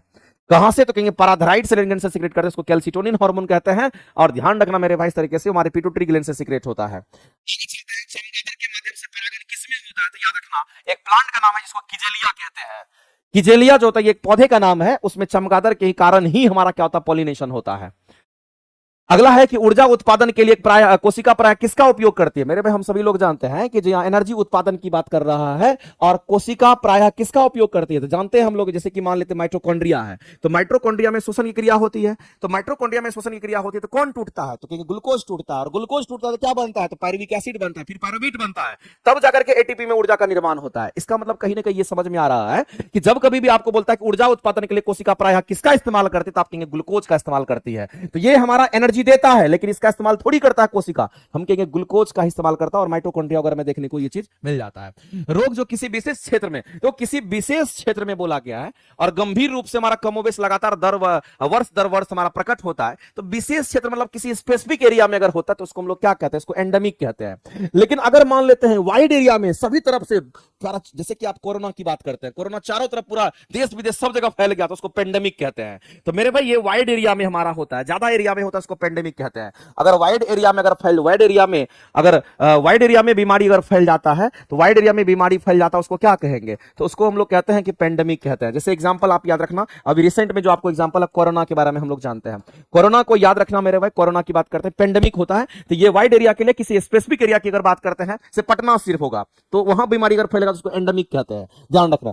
आगे चलते हैं, आज का ये लास्ट क्वेश्चन आपके लिए होगा, अधिकांश फाइटोगेमेस हमारा नेमाटोड जो होता है हमारा ये कैसा होता है, तो याद रखना अधिकांश फाइटोफेगस नेमाटोड जो हमारा होता है ये जड़ परजीवी होता है, प्लांट के जड़ में ये मौजूद होता है, इसलिए जड़ परजीवी कहते हैं, और दूसरे से ये भोजन ग्रहण करता है। तो फाइटोफेगस नेमाटोड जो हमारा होता है वो एक जड़ परजीवी होता है, और पौधे पर ही वो भोजन करने वाला होता है, क्योंकि वो परजीवी है लेकिन वो पौधे के जड़ में मौजूद होता है। ठीक है, तो मेरे भाई आज का डिस्कशन आपका यही होता है एंड। और मैंने कोशिश किया मेरे भाई, जहां पर हो सकता था मेरे लिए कि जहां जो चीज समझने का वहां पर मैंने एक्सप्लेनेशन दिया। मेरा यही रहेगा कि आपको हमेशा से मेरे भाई, हम आपको कहते आए हैं, अगर आपकी थ्योरी वीक है तो आप सभी लोग को कहना चाहते हैं कि अभी भी आप साइंस की क्लासेस के लिए आरंभ बैच आप फॉलो कर सकते हैं। अगर आपको रिकॉर्डेड क्लास चाहिए तो आप इंजेक्शन बैच ले सकते हैं। अगर आपको प्रैक्टिस करना है तो आप नियुक्ति बैच की क्लासेस कर सकते हैं।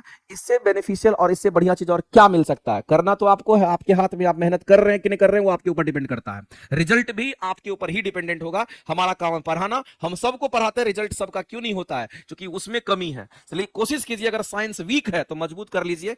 आरंभ बैच न्यू बैच चल रहा है, पुराना बैच इंजेक्शन बैच हमारा चल रहा है। तो आपको हम कहना चाहते हैं, अगर किसी को भी लगता है कि हमको थ्योरी साइंस थ्योरी 9-10 के लिए चाहिए, 6 to 8 के लिए चाहिए, तो मैं आपको हमेशा कहूंगा कि आप आरंभ बैच नहीं तो इंजेक्शन बैच आप ले लीजिएगा। अगर आपको लगता है कि नहीं हमको प्रैक्टिस करना है आपके साथ में, तो नियुक्ति बैच तो हमारा फेमस बैच है ही। नियुक्ति बैच में तो एक एक बच्चा रहता है, इसलिए नियुक्ति बैच की क्लासेस बहुत फेमस है। उसमें चैप्टर वाइज भी होता है, सभी तरह का क्वेश्चन उसमें कराते हैं, तो वो भी आपको प्लेटफॉर्म बाय नवीन कुमार सिंह एप्लीकेशन पर अवेलेबल है। 4000 क्वेश्चन नियुक्ति बैच में कराते हैं। तो चलिए आज के डिस्कशन को हम लोग यहीं एंड करते हैं, इसके बाद आपका मैथ का डिस्कशन हो जाएगा। तो मेरे भाई बहुत बहुत धन्यवाद, लेकिन जुड़ते रहिए, डेली 7 बजे लाइव आइए, और डेली इस डिस्कशन को 40 क्वेश्चन करके जाइए, आपको एकदम बढ़िया नींद आएगा। ठीक है, तो चलिए मेरे भाई आज के लिए इतना ही। Very much.